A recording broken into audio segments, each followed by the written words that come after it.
Hello, Scream Demons, and welcome to the Screams from the Basement podcast with Sam and Casey. This is a horror podcast in which two horror fans discuss all things horror, including news, recent watches, horror collectables, and more. I am one of your co-hosts. I am Casey, the Killer Kelderman. And I'm Sam, the Damned Lens. And let's get Scream. Sam, we are back. Brand new episode here, coming into people's ear holes and eyeballs. What do we got in store for this episode today? We got a cracking show today, Casey. We're going to have a pint and we're going to talk about a couple of comedies. Heed, move. We're breaking format a little on this one. This is an out there episode, but I think that these episodes always kind of tend to do well. I feel like people enjoy it.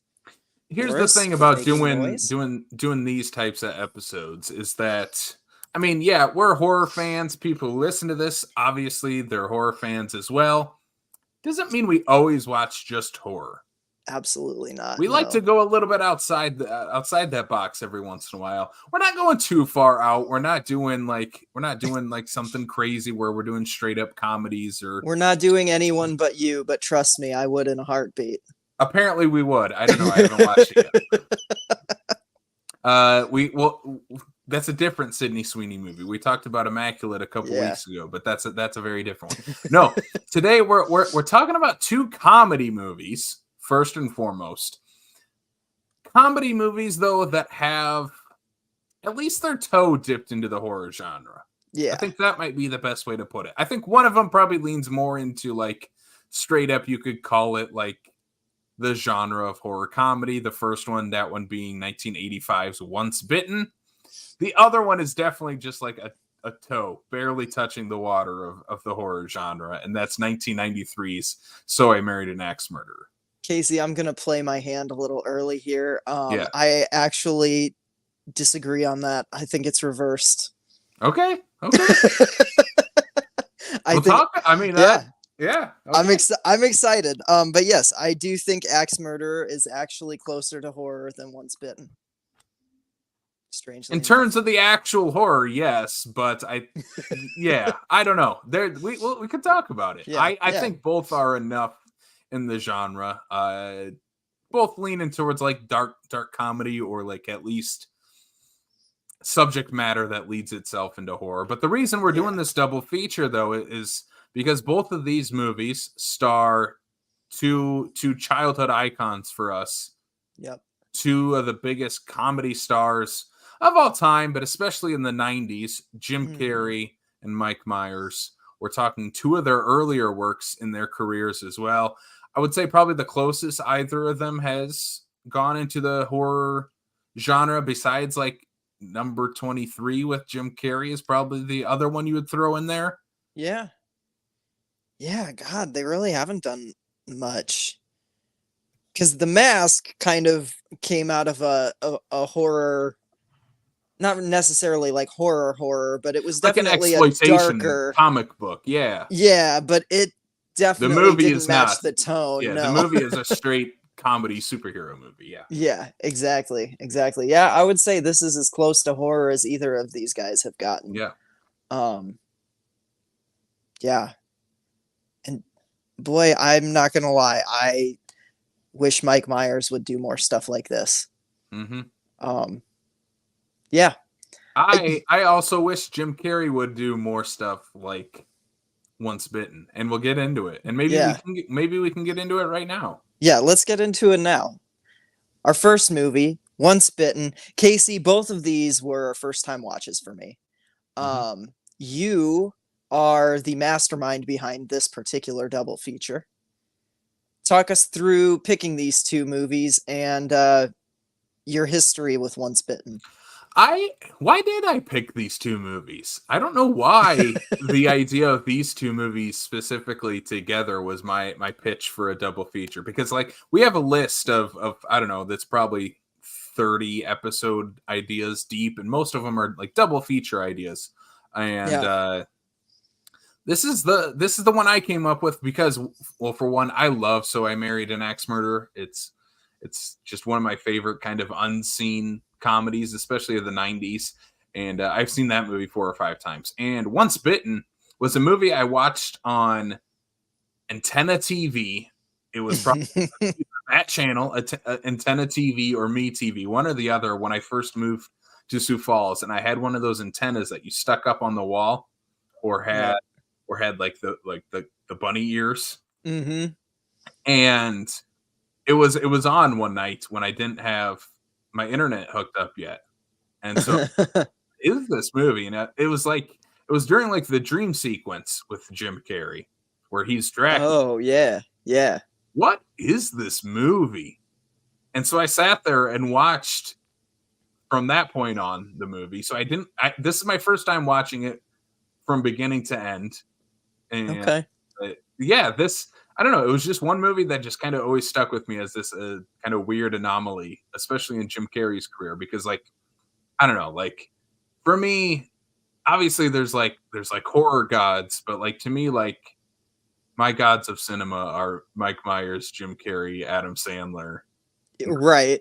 Well, we grew up in a certain era, where like comedy was the big thing. You know, you grew up watching Happy Madison or whatever Mike Myers was doing, or you know, Jim Carrey was in like 3 movies a year in the 90s, you know. So like that was just what was big when we were growing up. And I feel like if you were over at a friend's house, you were either watching a Sandler comedy or you were watching a horror movie. Like that was it, you know? Yeah, it was definitely one of those names, or like you said, a horror movie. And I mean, both of these kind of combine those two things together, especially like for us, like that these movies feel very us, of like our 90s comedy heroes combined with the genre, our favorite genre. Yeah, exactly. You know, I love vampire movies, and Jim Carrey's always a little bit hit or miss with me. He always has been. I am one of those weird people that does not like Dumb and Dumber. Insane. I've just never, I just don't get that movie. I really don't. Like, I'm just like, it bounces right off me. Crazy person. That said, like I love The Mask with Jim Carrey. A weird one that I really like that I know is like a strange pull, but I think he's great in Mr. Popper's Penguins. Sure. Which also that era of Jim Carrey is not my favorite. No, it's not a great era, but like, you know, Ace Ventura is funny. Me, Myself, and Irene, I always liked that one. That's a weird movie, yeah. That is a weird movie, but he's fun. His manic energy really lends well to that one, I feel like. This one is a very, like, so Once Bitten is a very subdued Jim Carrey performance. Yeah, a very subdued one that leans more into what we would later see in like dramatic Jim Carrey movies, or at least movies where he's playing just normal guy. Because you look at something like, I mean, his big 1994, you look at those 3 movies. I mean, Stanley Ipkiss in The Mask definitely is that just normal guy, but then you get The Mask side of it where it's like, that's Jim Carrey. You have Dumb and Dumber, straight up a Jim Carrey character. Ace Ventura is obviously a Jim Carrey character. Whereas Once Bitten, where he plays Mark Kendall, like, that's just a dude. He's just a dude in high school, and with a very expressive face because it's Jim Carrey, but and little hints of like Jim Carrey-isms coming out of him. Yeah, a little bit of physical comedy, a little bit of slapstick. He does some impressions. Yeah. So this movie, it was a first time watch for you. Before we get into our thoughts on it, let's set the table for what this movie is for people who, again, like us, probably hadn't heard of it, or maybe haven't seen this movie, or haven't seen it in a long time. So Once Bitten, 1985, it's the first starring vehicle for Jim Carrey. Again, this is almost 10 years before his breakout year in 1994, which is crazy that 10 years later was kind of when he broke out into Hollywood to be the guy. This movie is directed by Howard Storm, it's written by three gentlemen: Jonathan Roberts, Dimitri Villiard, and Jeffrey House. The plot of this movie, it's such an 80s plot. I love it.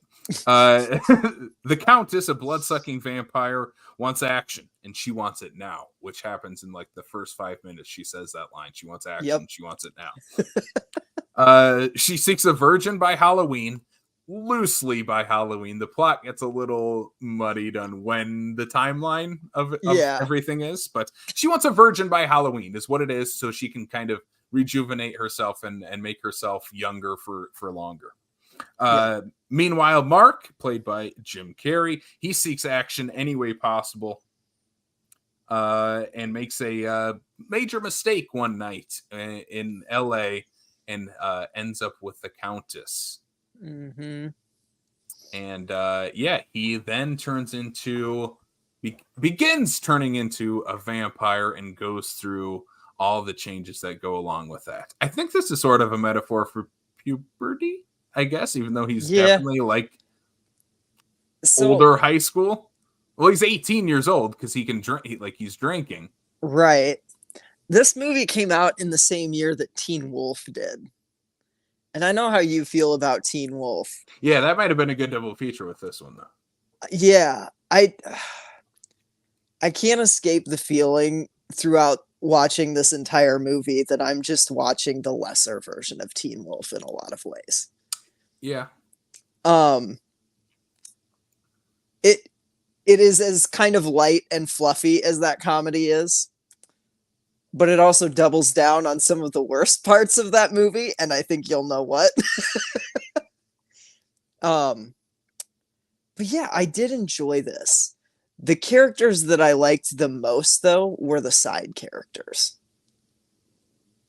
Yeah, I think my favorite character is she's like he's like her butler, Sebastian. Sebastian. The chauffeur / butler / familiar, but he's also a vampire. Like they're all kind of vampires. So? Yeah, she turns them, but then they're kind of familiars anyways. And there's a ton of them, but Sebastian is the main one. And Sebastian is like the first character you see on screen. Yep. And he has like this really fun opening sequence. Clavon Little plays Sebastian, who's in Blazing Saddles as well. Yeah. And he's so much fun in this. He's so much fun in this movie.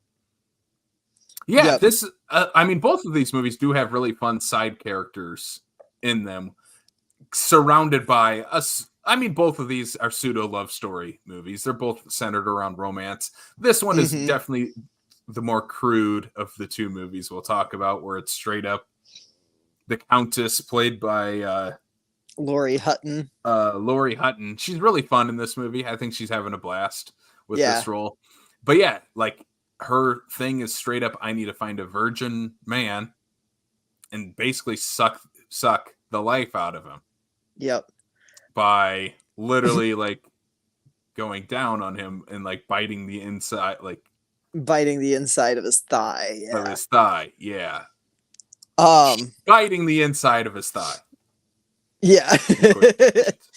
Yeah. So the movie opens with all the familiars. You get a sense of like the mission behind that, and then you're immediately taken to Makeout Point. Reef. Yeah, Makeout Reef in this town, and Jim Carrey is Jim Carrey's trying to get with his lady friend, and she's hesitant, and he's kind of being a knob about it. He is being a very big knob. I mean, dude, you're in an ice cream truck. Like, come on. Yeah. Also, just like, no means Meanwhile, everyone else in this random parking. I thought they were at a drive-in. Yeah, I did too for a minute, but they're not. They're just like out on the beach or something. In a weird parking lot where like people are like blocking each other in, and everyone in every one of these cars is having sex. Yep. The shot there's one dude whose ass is just bouncing out of the back seat. I don't think there's anyone else in there. I think he was just bouncing his ass out in the back seat of that car. He was making love to his car. That was Arnie Cunningham. Yeah. There is someone from Christine in this movie. Connected universe, maybe. There is. Oh my God. And he's in a couple other movies too. Yep. We'll talk Yep. about a Yep. little trivia fact with him later. Okay. Yeah. So all the cars rocking and squeaking while Jim Carrey is sexually Yeah. frustrated in the middle of it all is really funny. It's a really good And it joke. like pulls out too, like Yeah. so you see like every car like shaking and stuff. The sound design's really great. It's just like Yeah. all like squeaky suspensions, and yeah, it's great. It's great. Um Yeah, yeah, and that's you the get one thing about this movie right away in the setup for it. I wish to get us on the side of Jim Carrey because he still is the protagonist of this movie. The girlfriend should have broke up with him here. yeah, Because what happens next is his very 80s friends. yeah, who definitely have never been laid before but totally want to. Yep. And by Those are any always the best people to get advice from, right? yeah, yeah. They're like, let's go to Los Angeles. We're gonna just find you someone, anyone to have sex with, so you can lose your virginity and then you'll be fine. Like apparently that'll cure your horniness is just losing your virginity. Yeah, which is And so definitely not how that works. no, not how that works. And it makes Jim Carrey, makes Mark Kendall seem just very gullible to Yeah, his very stupid friends. Makes and him very seem selfish. selfish. He's an asshole. Yeah. Whereas I think like we could have sort of been on board if they had broken up in that opening scene. Yeah. And Oh, for then sure. Ben, because we get a reveal in this movie basically the next day, right?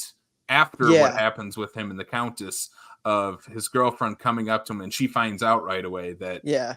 he had sex with the Countess. They believe he had sex with her. And they get into a fight and like make up like right away. Yeah, it's so weird. And It it's is so so funny weird. too, because like, yeah, It would have I made more don't, sense, right, if they had broken up and then she heard that and was like, well, no, like, I still have feelings for you. You still obviously have feelings for me. Then we can get back together type of thing. right. Instead Right. of, no, he literally cheated on her and slept with some random Some random 40-year-old like woman 40-year-old woman. in Los Angeles. Yeah. Yeah. And the meeting, like the meeting of the two of Laurie Hutton and Jim Carrey in this, is at this, like, I don't know if this is a legit thing. It must have been, but like it's this bar where you can call different tables with the phones at your table Yeah. just by dialing like their certain number. It was the original Tinder. Yeah. Yeah. there's a not great transphobic thing going on with one of the friends who, just needs to keep a more open mind. That's all. Yeah. And and then the Listen, vampire. dude, you said yes. You walked over to that table. Yep. The least you can do is have a conversation. Yeah. You obviously thought they were attractive from 20 feet away. Yep. 100%. Just talk to them. You weren't going to get laid by anyone else anyway. Probably not even gonna get laid by that fine lady. So No, definitely would have. They would have thrown their drink in his face. That's 100% for sure. yeah, no kidding. And then another weird thing happens there though is the friends end up talking to these for sure 40-year-old women Yeah. in the bar, and one of their husbands shows up. Pulls out a gun And whips out a gun, starts blasting up the place. Meanwhile, there's a whole backstory. There's a whole side movie that needs to happen with that character because the wife has very clearly been talking on the phone at home to some other guy. And yeah, the husband there's a believes whole it's thing. him. Yeah, there's a thing there. The guy's been writing her poetry that the husband found and all this stuff, and here's a high school kid just legit just trying to get laid. Never seen this person in his life, but yeah, the husband is not having any of that. Starts shooting up the place, causes a panic, cops get busted. Jim Carrey ditches his friends. Yeah. Rightfully so. Though they were Right. terrible friends. They're terrible friends. He should have just left that, like he shouldn't have gone back to them for the rest of the movie. Why would you ever go into that place when you have an ice cream truck? Yeah, exactly. I would never leave my ice cream truck. I'd be like, guys, we are not going to the bar. We're not hanging out at your shitty burger shack. We're We're eating hanging ice out. cream. We're hanging out in my ice cream truck. Yeah. Yeah. Their initial like meet cute, I guess, is fun. Like Jim Carrey's clearly very awkward. She talks him into leaving with her. The place gets shot up. There's that really funny guy who's hiding under the table, still talking on the phone, going, "No, no, don't hang up. This happens all the time." See, there needs to be a whole spin-off to Once Bitten that's about that. Just that bar. That bar, Yeah. Yeah, it seems like that happens all the time. Seems like an interesting place. Yeah. So Jim Carrey, Mark Kendall, ends up back at the Countess mansion. Mm-hmm. And basically she seduces him. We're led to believe as an audience member and Jim Carrey as well that they slept together. She boots him out in the middle of the night. Yeah. And that's where, like we said, the girlfriend eventually finds out. She's forgiving very quickly of this. Yeah. Definitely too quickly. Yeah. Well, and there's so she apparently has to feed on a virgin 3 times before Halloween. So yeah, like the she lore needs is very to see, weird. Yeah. She needs to see Mark again. He's trying to leave and make it clear to her that this was a one-night stand. And she basically is like, "Oh, don't worry. I don't mind being the other woman. That's been the case lots of times." And Jim Carrey just has this hilarious line of, "Oh, well, how unselfish of you." And it just the chemistry between Laurie Hutton and Jim Carrey is actually really good.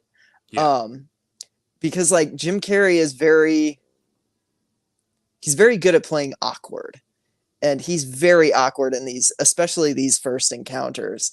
And Laurie Hutton is just very clearly in command of the screen, her craft, all of that. Like she's walking in and just chewing scenery and having a blast in this role, clearly. Yeah, so they go back to her house, the blowjob. By the way, I want her house, and we'll talk about this in Axe Murderer. I also want her house. Yeah. Like both of these houses are incredible. Like I could spend a whole movie just in these houses. Well, I mean, she has like a whole room in her basement with just coffins in it. Yeah. Yeah, and it's all like it's not like dark and dank like you would think a vampire's like mansion would be. It's all just like either pastel or just pure white everywhere, which is kind of neat. It's a very 80s vampire house. Yeah, exactly. It's like a modern vampire mansion, and I don't know. I love that. I thought the set design in these scenes went really hard. So, yeah. Yeah, it's a cool location. I have one of my biggest problems with this movie, though, is some of the set design. Oh, and where okay. It makes it feel a little bit cheap, I guess, and small. Especially in the dream sequences, because we start to get dream sequences. Basically, the Countess tells Mark that, hey, you'll see me again, and you'll see me in your dreams. And so he starts having these dreams about her, and they just feel very TV, I guess is the best way to put them. They're very soap opera-ish. Very soap opera-ish. They feel like there's a studio audience watching them film the scene. I have a ton of fun with Jim Carrey in one of these sequences where he full on turns into Dracula. Yep. And I think it's that's where I would love to see Jim Carrey do some more. Like, I wish he had at some point, and he still could, have his Jim Carrey and Renfield, or Nicolas Cage and Renfield, but have Jim Carrey play Dracula in a fun, heightened version of the character. Yeah. God, you know what's funny? When I just remembered that when I was watching this, I even thought to myself for a minute, I'm like, you know what? Jim Carrey is at that age where like it would be really cool if someone did like a Bela Lugosi like biopic and cast him in that, because he's no stranger to doing like, based on real people roles. Like he's inhabited like Andy Kaufman and things like that. And I don't know. I could see him doing a really good Bela Lugosi, but like at this stage in career, having a lot of like heart and depth to it, not Mm-hmm. just being like an imitation, you know? I don't Yeah, know. or do like a straight up throwback to Universal horror movies where he plays Dracula and you have Bill Hader playing like a Vincent Price type character. God, yes. That's the movie right there. That is the movie. That would be incredible. Um, So there is one line in the argument that turns back into the two of them making up, the Jim Carrey and his girlfriend. I'm forgetting.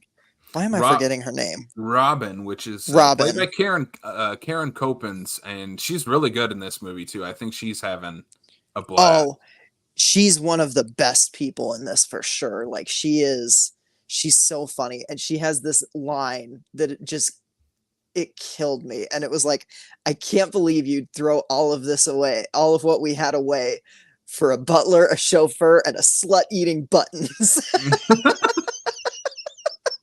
And it just like, oh God, it cracked me up. It's one of the funniest gags of the movie is the Buttons. The button eating. Yeah.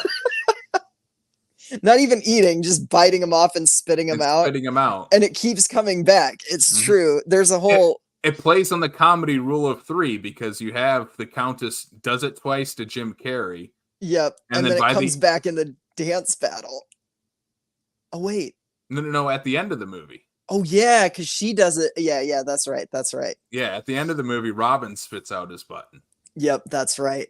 Yep. Oh my God. Yeah, Robin's like the unsung hero of this. It's Robin and it's Sebastian. Like those two characters make this movie for me. Yep.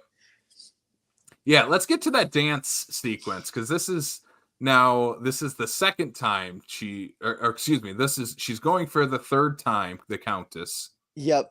Because there's the dressing room sequence where she got him the second time, which that's a really funny sequence, especially for oh my God, why am I blanking? Robin. Yeah. Robin. Yeah. They could again, I feel like there's a little the direction was a little off in some of the staging of the comedy, especially in that scene. Yeah.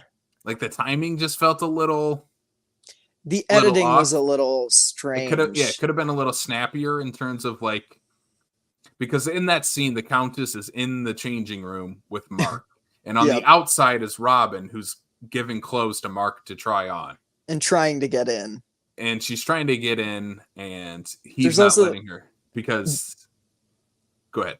Oh, he's not letting her, obviously, because the Countess is in there. But there's also that really cool mirror gag where, like... And they don't really play on that. Oh, I thought they did it first. They do, like... With him. But they don't with like Robin. Yeah, Robin should have opened the door at some point and been like, "What are you freaking out about?" Because she wouldn't be able to see anything in the mirror anyway.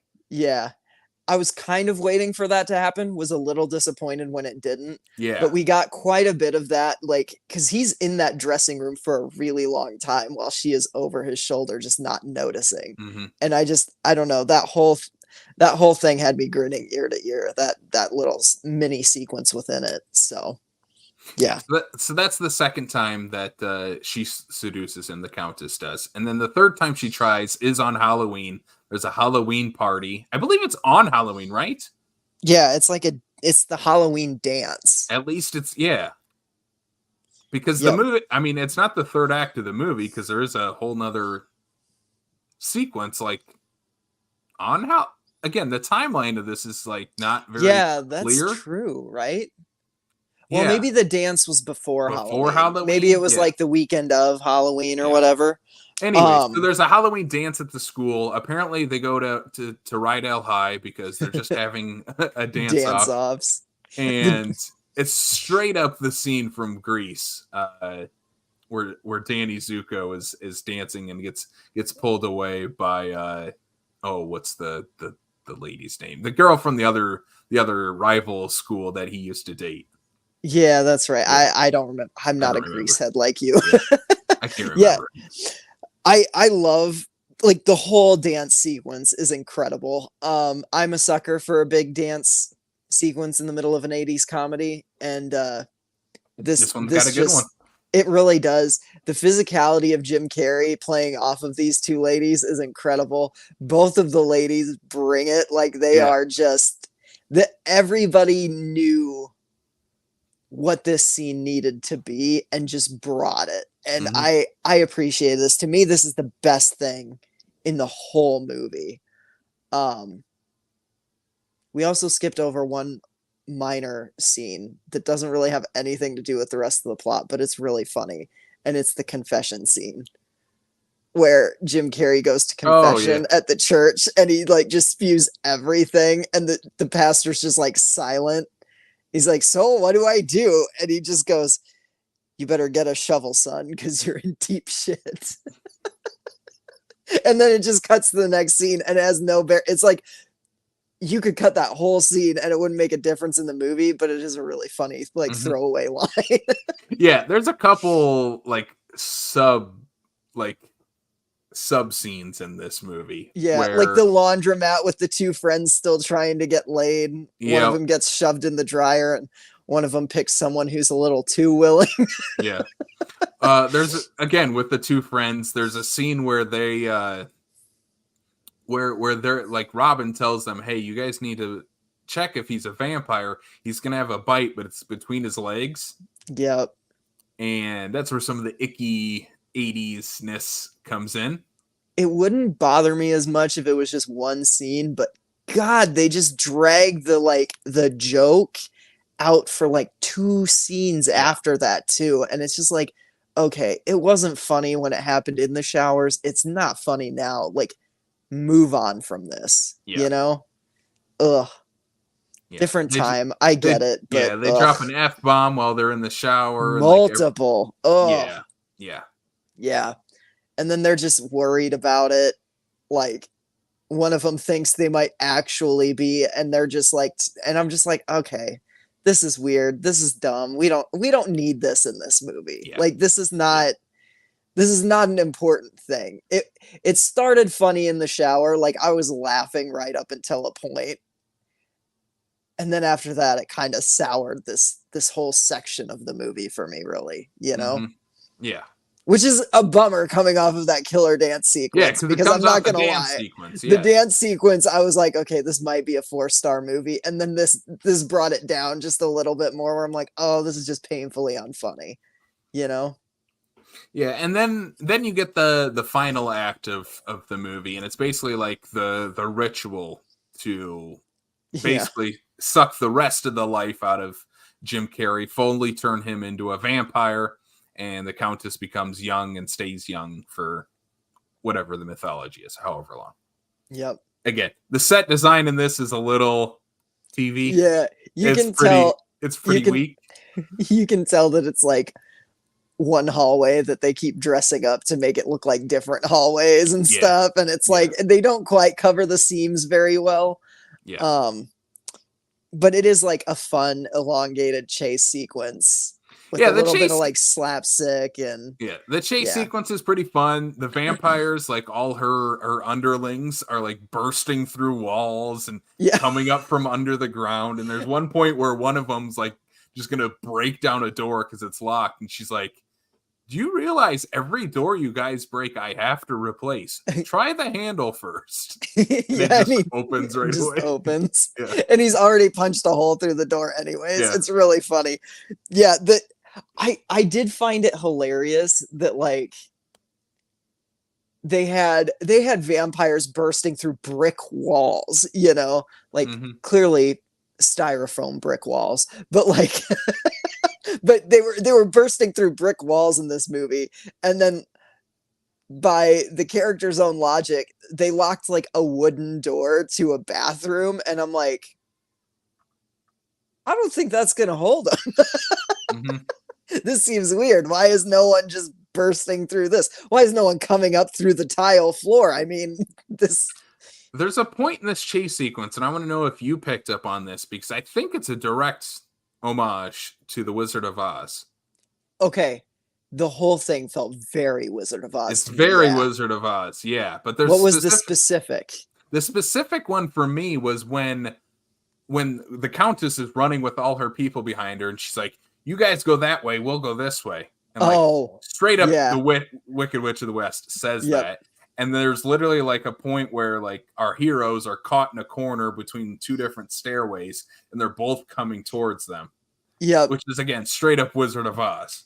It definitely felt very homagey to that. I was like, oh, this is being a little playful with it. Yeah, it's fun. It's fun. Yeah, I appreciated it. It's kind of cheeky, you know. And I love how they get out of this entire situation, and it makes the most sense for the characters, for all the characters involved. It's satisfying for us as an audience, and it's basically like, how do we get out of this situation? We're never going to escape vampires. Well, what does she want? She wants a virgin. So let's make Mark not a virgin then. Yeah, Mark and Robin shack up in a coffin and shag, baby. They shag, baby. She bites the buttons off his shirt this time. I love that. That's the reveal. It's the coffin opens and she spits the the button. Yep. Mm-hmm. Oh man, it's pretty great. Yeah, and then you've got Laurie Hutton going under like a transformation. Basically, they Lon Chaney in the Wolfman it, but they just make her increasingly old. And like not that old. Like she was like 400. I wrote down she was like 400 and something years old, and I'm like, yeah, and she looks like 75, maybe. Maybe, yeah, maybe, yeah. Also, we know that Mark Kendall does not last very long. No, because they want to. You were in there less than a minute. I like that they corrected that though, and they were like, "Well, let's go slower next time." Like Mark's learning his lesson. He's starting to think about his lady. He's learning. That's good. Now, if only we could stop having him and his friends use homophobic slurs. Get rid of those friends. They'd be on a good path, you know? The friends maybe hook up with some of the other vampires. Yeah, it definitely implies that, doesn't it? Yeah. And I'm like, okay, I mean, sure, reward them for being shitty the whole movie. Like, yeah. In my mind, as soon as the cameras cut away, they actually just got eaten. So, yeah. Oh, yeah. They went to sleep with those two. Yeah, no, definitely not. Actually, why didn't the Countess go after them too?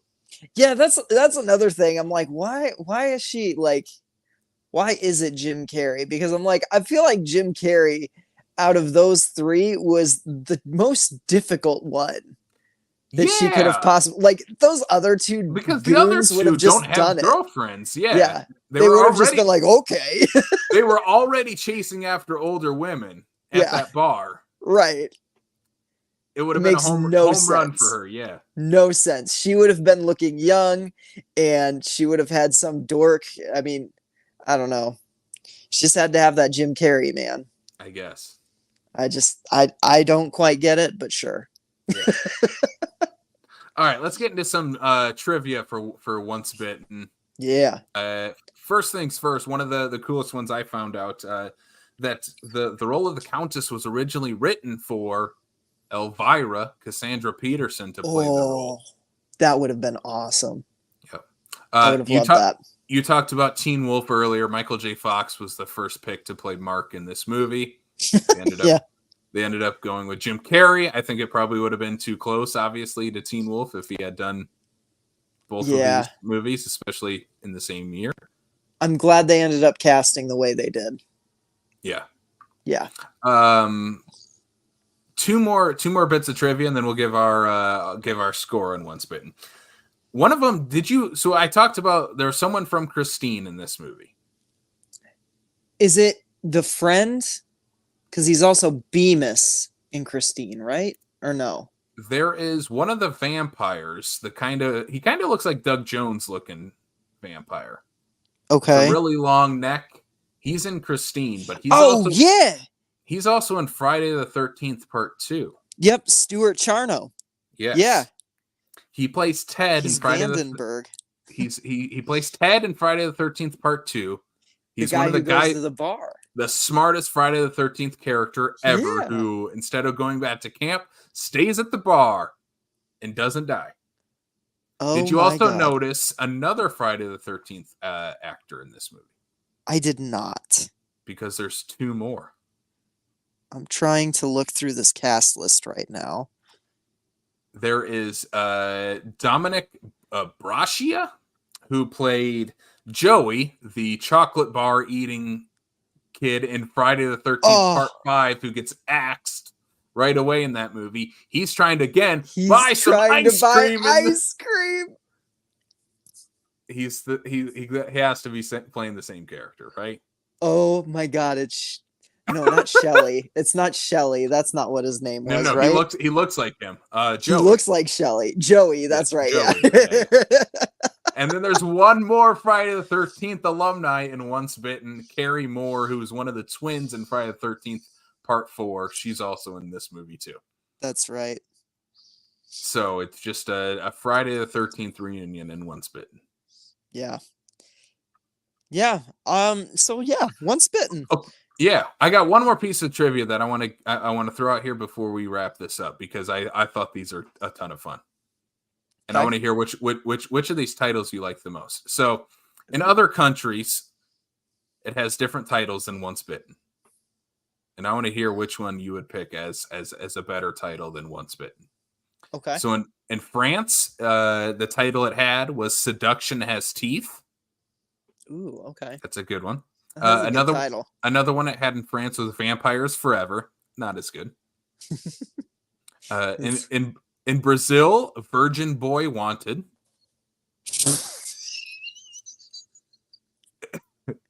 Doesn't say a lot about this movie, but I don't love that one. I don't know. I kind of love that one. Argentina, I Love a Vampire. Who doesn't? Yeah. In Hungary, Just One Bite. That's a pretty good one. That's a pretty good bite. Yeah, or a pretty good title. Yeah. Yeah. And then in Poland, this one makes no sense. It's called Kiss Princess. Okay. Yeah. So Poland, you're weird.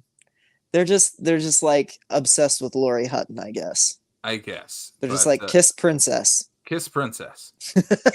Seduction Has Teeth is a great title. That's a great one.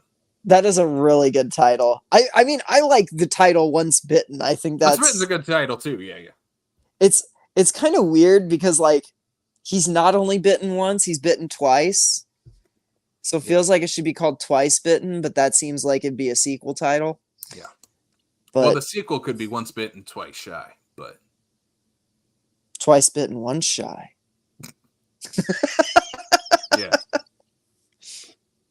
Yeah. So once bitten, how many fangs you giving this movie? I'm hovering between a 2.5 and a 3. I did like this. There are just stretches of this that I kind of lost me. I really wanted more of Karen Copkins as Robin. I really wanted more of her. It feels like she's like the best character in this, and she's kind of just sidelined for a good chunk of this. I don't know. I'll give it a light recommendation and a very soft 3, more bordering towards like a 2.75-ish type of thing. You know what I mean? Yeah. Yeah. Yeah. I gave this 3 fangs. I think that's like my light recommendation, a 3-star. Mm-hmm. I think it's fun, especially for an 80s comedy, for like just kind of like the cultural significance of it being Jim Carrey's first leading role in this movie. Yeah. I think that's really the legacy that Once Bitten has, is that it's Jim Carrey's first leading performance. The movie's fine. I think it's fun for what it is. There's better versions of it. Yes. The Lost Boys would come out 2 years later and blow this one away. Yeah. And I don't know. I think it's fun for what it is. There's some 80s problems with this movie. There's just like pacing problems with overall with the movie in general. And for a movie that has 3 screenwriters, probably could have beefed up that screenplay a little bit more. But I think overall for a 80s teen comedy with vampires, it's fine. It's fun. Yeah. that's what this movie is in a Yeah. nutshell. It's fine. It's not. I don't know. I don't know if I'll ever watch it again. The next one we're talking about, on the other hand, that's a. I mean, we'll get into it. We're going to get into it right now. So Yeah. from 1993, the year of our Lord, aka the birth year of Mr. Sam Lenz. So I Yeah. Married an Axe Murderer, written by Robbie Fox, directed by Thomas Chalamet? Might be how you pronounce his name. Chalamet. Chalamet? Chalamet. I'm going to say it's Chalamet, but just spelled differently.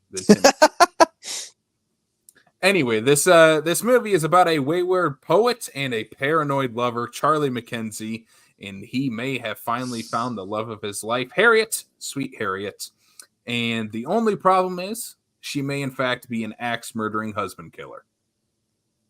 Yeah. So I Married an Axe Murderer, starring the one, the only Mike Myers as Charlie McKenzie, the poet, Nancy Travis as Harriet, Anthony LaPiglia as Tony, his best friend and board detective, and Amanda Plummer, who plays Rose, the sister and roommate of Harriet, sweet Harriet.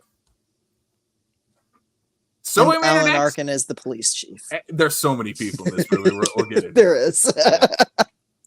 Mike Myers plays 2 parts in it. Like, yeah. Yeah.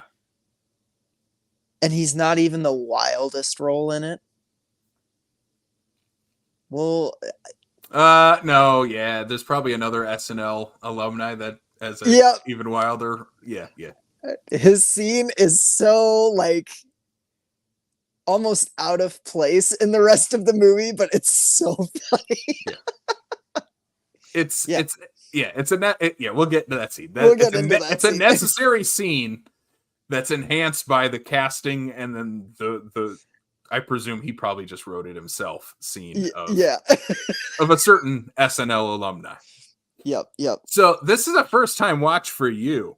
Yes. So I Married an Axe Murderer. You and I talked a little bit about this off podcast, and you knew nothing about this going in. You even told me, you're like, I don't even know who the Axe Murderer is. I had no clue. Although I will say I figured out who the Axe. I kind of figured out the mystery of it before, but like that didn't bother me in this at all because that's not even the interesting part of it. You know what I mean? Mm-hmm. Yeah. What's your history with this movie, Casey? And then I'll kind of say how I feel coming off of a first time watch of this one. Yeah, so the first time I watched this movie was in high school, and it's when I got Vudu for the first time.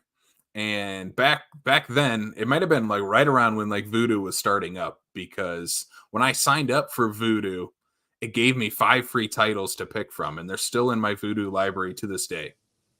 And one of the movies out of, 20, 30 of them that they had for free was So I Married an Axe Murderer. And I was scrolling through it. I saw Mike Myers on it. I'm like, I've never heard of this movie.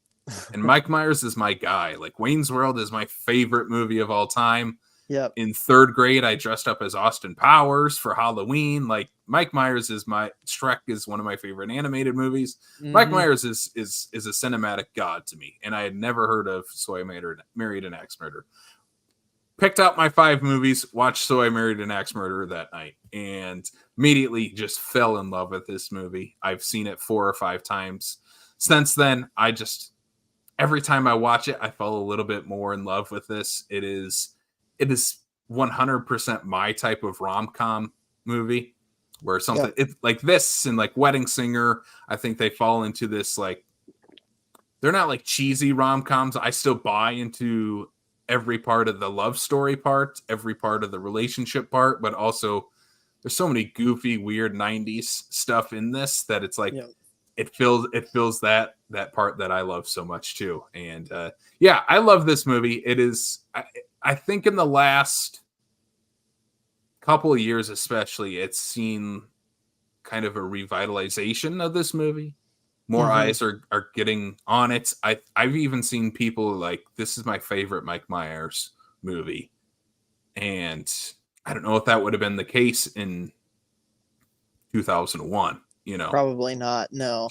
Just less like 10 years after this movie came out, everybody would have been Austin Powers and Wayne's World and Shrek by that And point. even Shrek, yeah. Yeah. I was about to say my favorite Mike Myers movie is still Shrek 2. Shrek 2, But yeah. yeah, I mean, it's just that movie to me is everything. Don't you say it's the Godfather 2 of children's animated movies? Yeah, it really is. It is. It's the Godfather 2 of children's animated movies. And I say that as someone who's not seen any of the Godfather movies. Hey, you've seen the Shrek movies. I've seen the Shrek movies, so it's basically the same thing. Basically the exact same thing, yeah. Yeah. Yeah. So what's your initial thoughts coming into this just a few days removed from watching So I Married an Axe Murderer for the first time? I fucking love this movie. I gave it, I mean, I'm just gonna spoil my rating before we even talk about it, because like I gave this the full 5 stars. I hesitated. I was like, is this just recency bias? Is this being slightly underwhelmed with Once Bitten and then coming on to this one, you know? And I don't think it is. Like, I just, you know how there are people who are like, oh, you know, like you don't see conventions for genres other than horror. Like you don't see rom-com conventions. That's always like an example people put out. Rom-com convention should be a thing, because I would line up in spades to meet like Kate Hudson and Matthew McConaughey and like, you know, Meg Ryan and Rachel McAdams. You know, like those names might be a little too big to go to rom-com conventions. Yes, that's fair. I get your point, but like you also get mine. I love rom-coms, and for whatever reason, I wasn't expecting this to be as rom-com-y as it was. And I also was not expecting it to be as axe murdery as it was, which it isn't for a while, but then it gets there, you know? Holy crap, they just don't make movies like this anymore, dude. I was smiling ear to ear this entire freaking movie. It opens up. I mean, it opens up with "There She Goes," and it plays like 3 times throughout this 4. movie. I tallied it. Okay. 4 times it plays "There She Goes." Because it's opening credits. The first time he sees Harriet, he sees her outside the butcher shop, and then the end credits. What's the 4th time? Oh man, where I tallied, it was. Dang it, I didn't put all of the individual ones. I literally though, like I had a little tally mark going after the second time, because I'm like, I wonder if this is gonna be a Top Gun. What's the song that plays in Top Gun like 5 different times? Take My Breath Away. Is that what it is? I think so. Yeah, Take My Breath Away. I was like, oh, it's gonna be like a Take My Breath Away thing, and it kind of was. Kind of. But it's was used. It's better than that. Yeah. It's so much better than that. Mainly because There She Goes is a better song. But yeah, from the opening shot of this movie, I was just hooked. Comedies don't do this anymore. Like so the opening shot is of San Fran. This movie takes place in San Francisco. San Francisco's another character in this movie. Oh, 100%. So much of it. I mean, we start off in this coffee shop in San Francisco where Charlie does poetry. I think that's his job. I don't know. Yeah, that's the only thing that so he must be like kind of living a bohemian life type of thing. Yeah.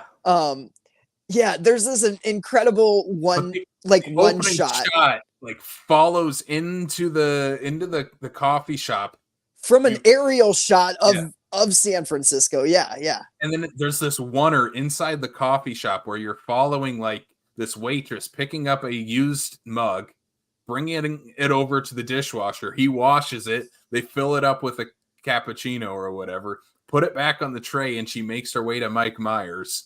And that's the opening, like, one shot of this movie. It's incredible. Comedies don't put that much effort into setting the tone and also making the atmosphere that our characters are in another character. Yeah. The closest I can think of in a recent movie, and it's not, is honestly Game Night. Have you seen Game Night? I haven't watched Game Night. No. Okay, so Game Night is very like stylistically, it's a very stylistically rich movie. Like this, it looks gorgeous. There's a one shot in that that doesn't have like it doesn't kick off the movie. It's like more of a second act one shot. That's just incredible, where it's just like essentially a big game of keep away. Um, and it's just you're following around the object that all these characters are trying to get out of this house. It's insane. Side tangent, not important. But like that's the only thing in the last like I'd say 10 years that I can remember seeing out of a studio comedy movie that has been that like, oh wow, the filmmaking aspect of this knocked my socks off. Mm-hmm. Like, and this movie is full of moments like that.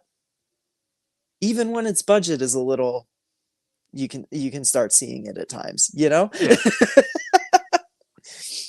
Yeah.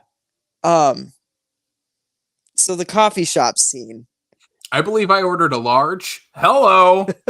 Yeah, I mean, it starts immediately. off right away, Yeah. Mike Myers. Yeah. And it's so funny because I feel like once he gets that out of the way, he's a little less Mike Myers. Like he's a little less like that throughout the movie, I feel like.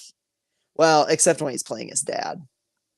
When he's playing his dad, and when like, no, he's Mike Myers throughout this movie. Yeah, for me. he He's is. Mike Myers with the with the character part of being he doesn't trust relationships. Yes. Because like the meet cute with him and Harriet is just he's straight up doing Mike Myers stuff when they're in the butcher shop together. He's like making feeling goofy up faces like and feeling up the meat and giving it massages and yeah, well, that was a painful scene to watch for me. It was really gross. oh yeah. but but yeah, he is definitely being Mike Myers, but yeah, there's like a heart underneath it. He's not playing a caricature like in an Austin Powers or Yeah, a he's not Wayne's playing an World. SNL character. Yeah, exactly. He's playing a real person, which is nice. He's got this Tony played by oh, what's his name? Anthony Anthony LaPiglia. LaPiglia. I almost said Yeah. DePiglia, but that's not right. So yeah, Anthony LaPiglia plays He's Tony. really funny in this movie too. He's like, I think him and Alan Arkin are my favorite part. I love it. He's so funny. But yeah, he's sitting in this coffee shop, literally dressed like a 1970s pimp because he's trying to be cool and blend in. He's like, you look like an undercover cop trying to look hip and cool.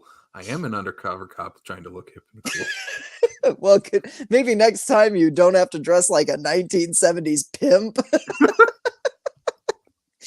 But then we get, setting up, I guess his career is that he does poetry. Like slam kind of poetry. Slam poetry about his exes. He's the OG Taylor Swift. And he's actually pretty good. Like that first slam poem that he does, I'm like, oh, like this is actually yeah, it's kind of captivating. It's a little bit like it's goofy and it's cheesy, but I'm like, I'm in on this. Like this is, and later on when like there's in every rom-com there's the breakup and the like, oh, the sad moment. The say anything moments with the boombox. Yeah, exactly. He has a moment later in the movie where he is sad and he goes to perform a poem and it's really bad. Like his timing is off. He's not like hitting the beats with the jazz band right. And it's like there's a clear distinction between him nailing a poem and him having a really bad poem that just falls on its face. One of my favorite things watching it this time was when he does the poetry on his exes, he'll blow out the candle next to him. Yes. And then when he gives the one on Harriet, he picks it up, just kind of looks at it and sets it down, and the camera just lingers on it. And I'm like, I love that. He walks off stage.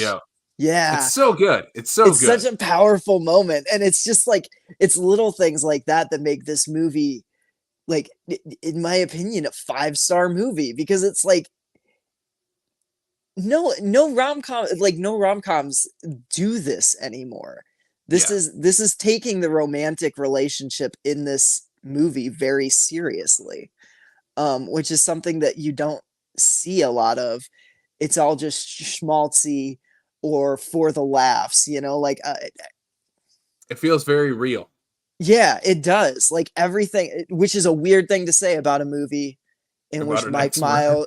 about an axe murderer and Mike Myers playing a slam poet and Yeah.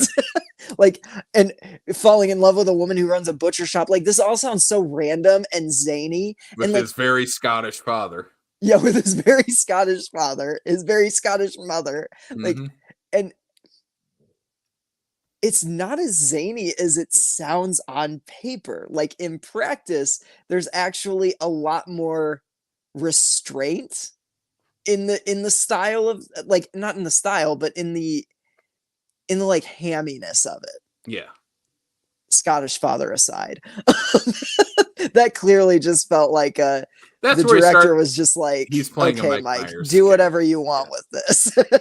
Yeah, so like almost right away we end up at his parents' house, and his parents are from Scotland. Mhm. And his dad is played by Mike Myers. He is straight up doing a Mike Myers Scottish accent and just kind of riffing.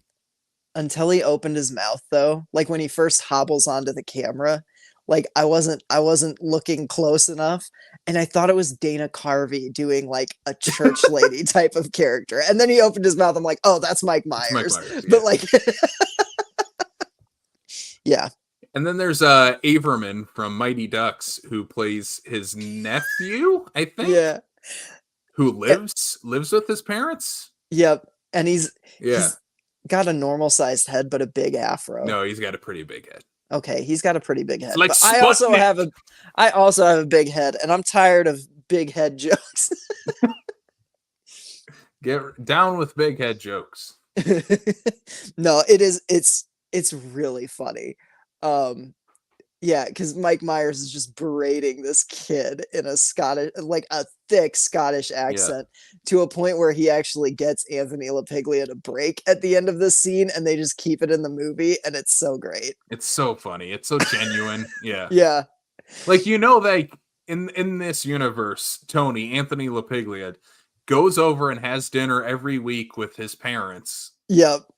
Just to like sit and listen to his dad because he thinks he's the funniest guy in the world.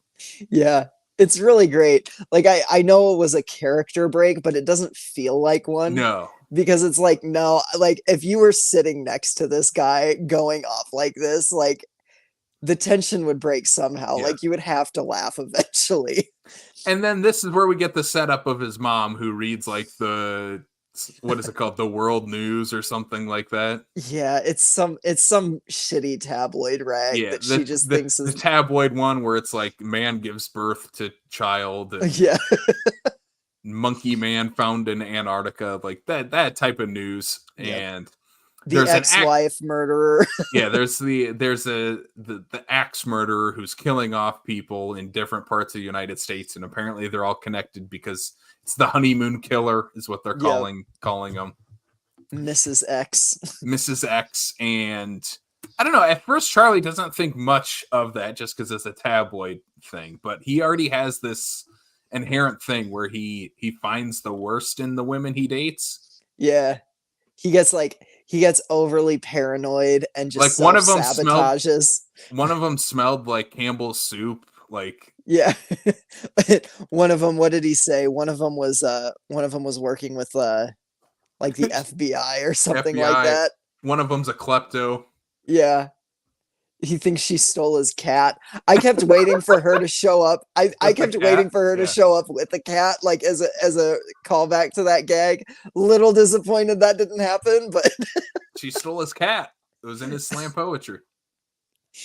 And yeah, he's even got the picture that he puts up at the end of the slam poem with her and the cat. Yeah, this movie rules. The meet cute is really, really great right away with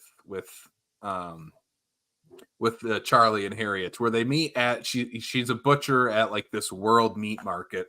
And he's buying haggis, which I looked up after this because I was like, I don't even know what that is. And then I looked it up and I'm like, it sounds disgusting. Why would you ever eat that? Yeah. Um, I've known about haggis for a while because I had a friend who was super into his Scottish ancestry, and he told me about it when we were in like grade school, and I was like, "That's disgusting." Why would you eat that? But Yeah, yeah, it's a really great just meet cute, and then him driving by in the following days, like listening yeah, to the laws. There she goes. While just like kind of staring at her from his convertible. I don't know how he affords that on a poet's salary. yeah. No kidding. He has a nice car and a nice place for like kind of crazy. I I also kept waiting. Like he kept looking over at her for a very long time while driving through busy San Francisco, Yeah, and I kept waiting for the punchline of him to like hit something, like run over a bike yeah. courier or something. I don't know. Hits the trolley. Yeah. um yeah, one of the things that I really love about, I don't know if this is a line from their first meet cute. I think it's after they were in the diner and he's asking her questions, and he wants to know if she's ever, he says, he asks her if she's ever brutally murdered someone, and Yeah, she responds with it's their first like date, I guess, after he official date. helps her at the butcher shop. Yeah, that's right. And she has this line that I loved. I wrote this line down. It didn't make me laugh or anything. I just like it struck a chord with me.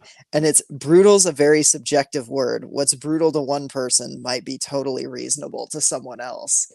And it's like kind of a bone chilling line in the context It like is. of what the movie is, but it's also like I don't know. I kind of loved it. I thought it was I don't know. I thought it was a really great character moment. Mhm. Um The movie does such a great job throughout the entire runtime of making us question Harriet. yeah. Because again, it opened the first time we ever see her in this movie, she's covered in blood because she's working at the butcher shop. Yep. And then they have their first like date and he asks her that question Yep. and she gives that answer. We get seeds of like there's a backstory to her not many people know about, with her like speaking uh Russian. Russian to some dudes trying to hit on her. She's calling out other men's names sleep like And other this, men's names in her sleep, and yep, yeah. And Ralph. Yeah, Rolf. And Nancy Travis is just doing all of this so well. Like she is very much both the like girl next door that you totally could see Mike Myers falling in love with, and also like she's just You could she also always totally knows see how to her as an play ex it. murderer.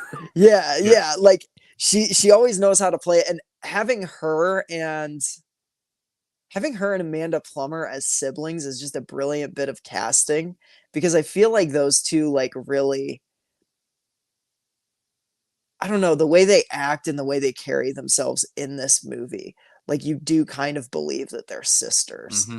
Um Their apartment in this movie, let's talk about that, because that apartment is like the coolest apartment ever. it's so cool, isn't it? Like literally, that's what I mean when I said like one of my notes in Once Bitten was I want that house, and one of my notes in this one was I want that loft. Yeah. Because like it's such a like an open floor plan. The stairs are kind of just in the middle of the room, Yeah. but you go upstairs and like for some reason there's a window from the bathroom that's open to the entire like kitchen and living area downstairs. Yep. Yep. Yeah, this And great comedic moments of Mike Myers going. He's like, they spend their first night together.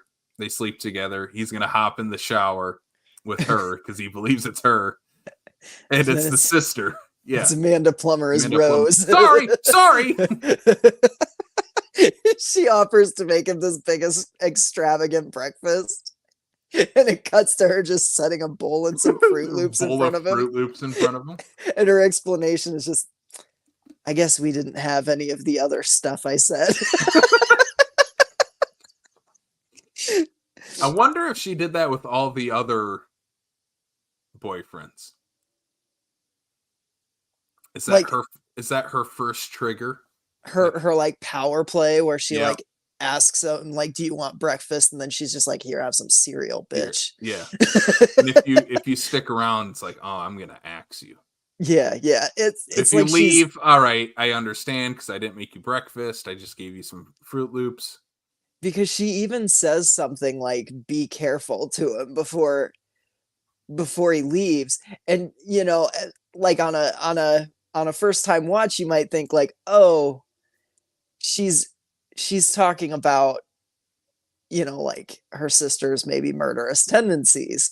Um as the movie progressed, I was like more and more getting sure of what actually was going on, because there are just little clues that I was picking up on. And normally I'm not very good at that. Like, normally I cannot predict movies and they just surprise me. But I think I was just so invested in this one that I was just like scouring for any kind of hint. And I don't know.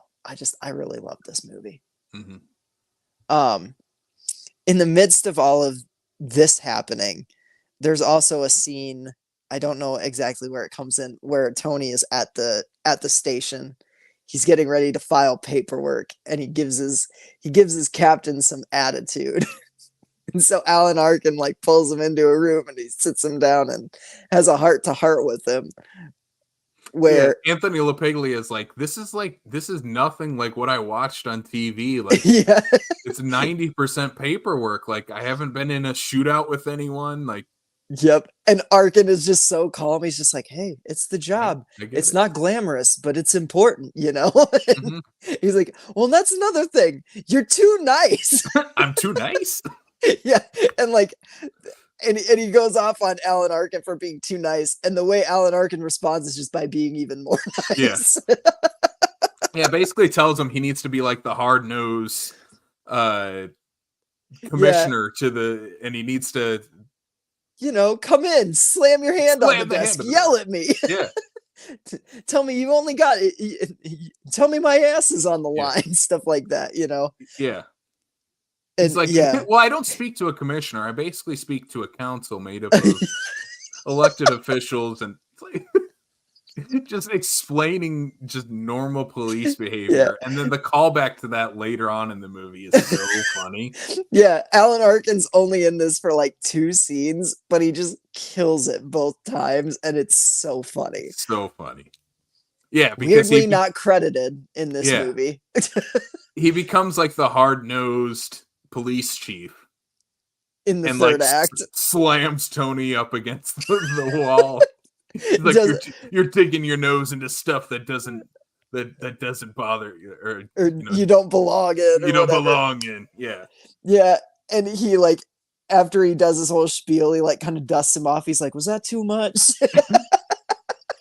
We'll keep working on it. Yeah. And he does. Like, Anthony LaPaglia like leaves. He's like, "No, like, I really have to check out I have to make sure my friend isn't dying," and Alan Arkin kind of like goes through the line a few more times, like testing out different ways of saying it. There's so many. So I love Alan Arkin in this movie. He gets like we said, like 2 scenes. Yeah. A scene stealer though, and one that people talk about all the time. We teased it. SNL alumni Phil Hartman. Yep. As Vicky. As Vicky. Vicky, the former guard at Alcatraz, who's now a tour guide of the Alcatraz tour. Yep. And his whole thing, like, "My name is Sergeant John Johnson.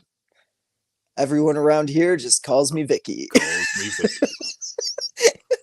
And then like he walks away, and Anthony LaPaglia, "Vicky's pretty cool." Just And then he starts telling this horrible story about Al Capone.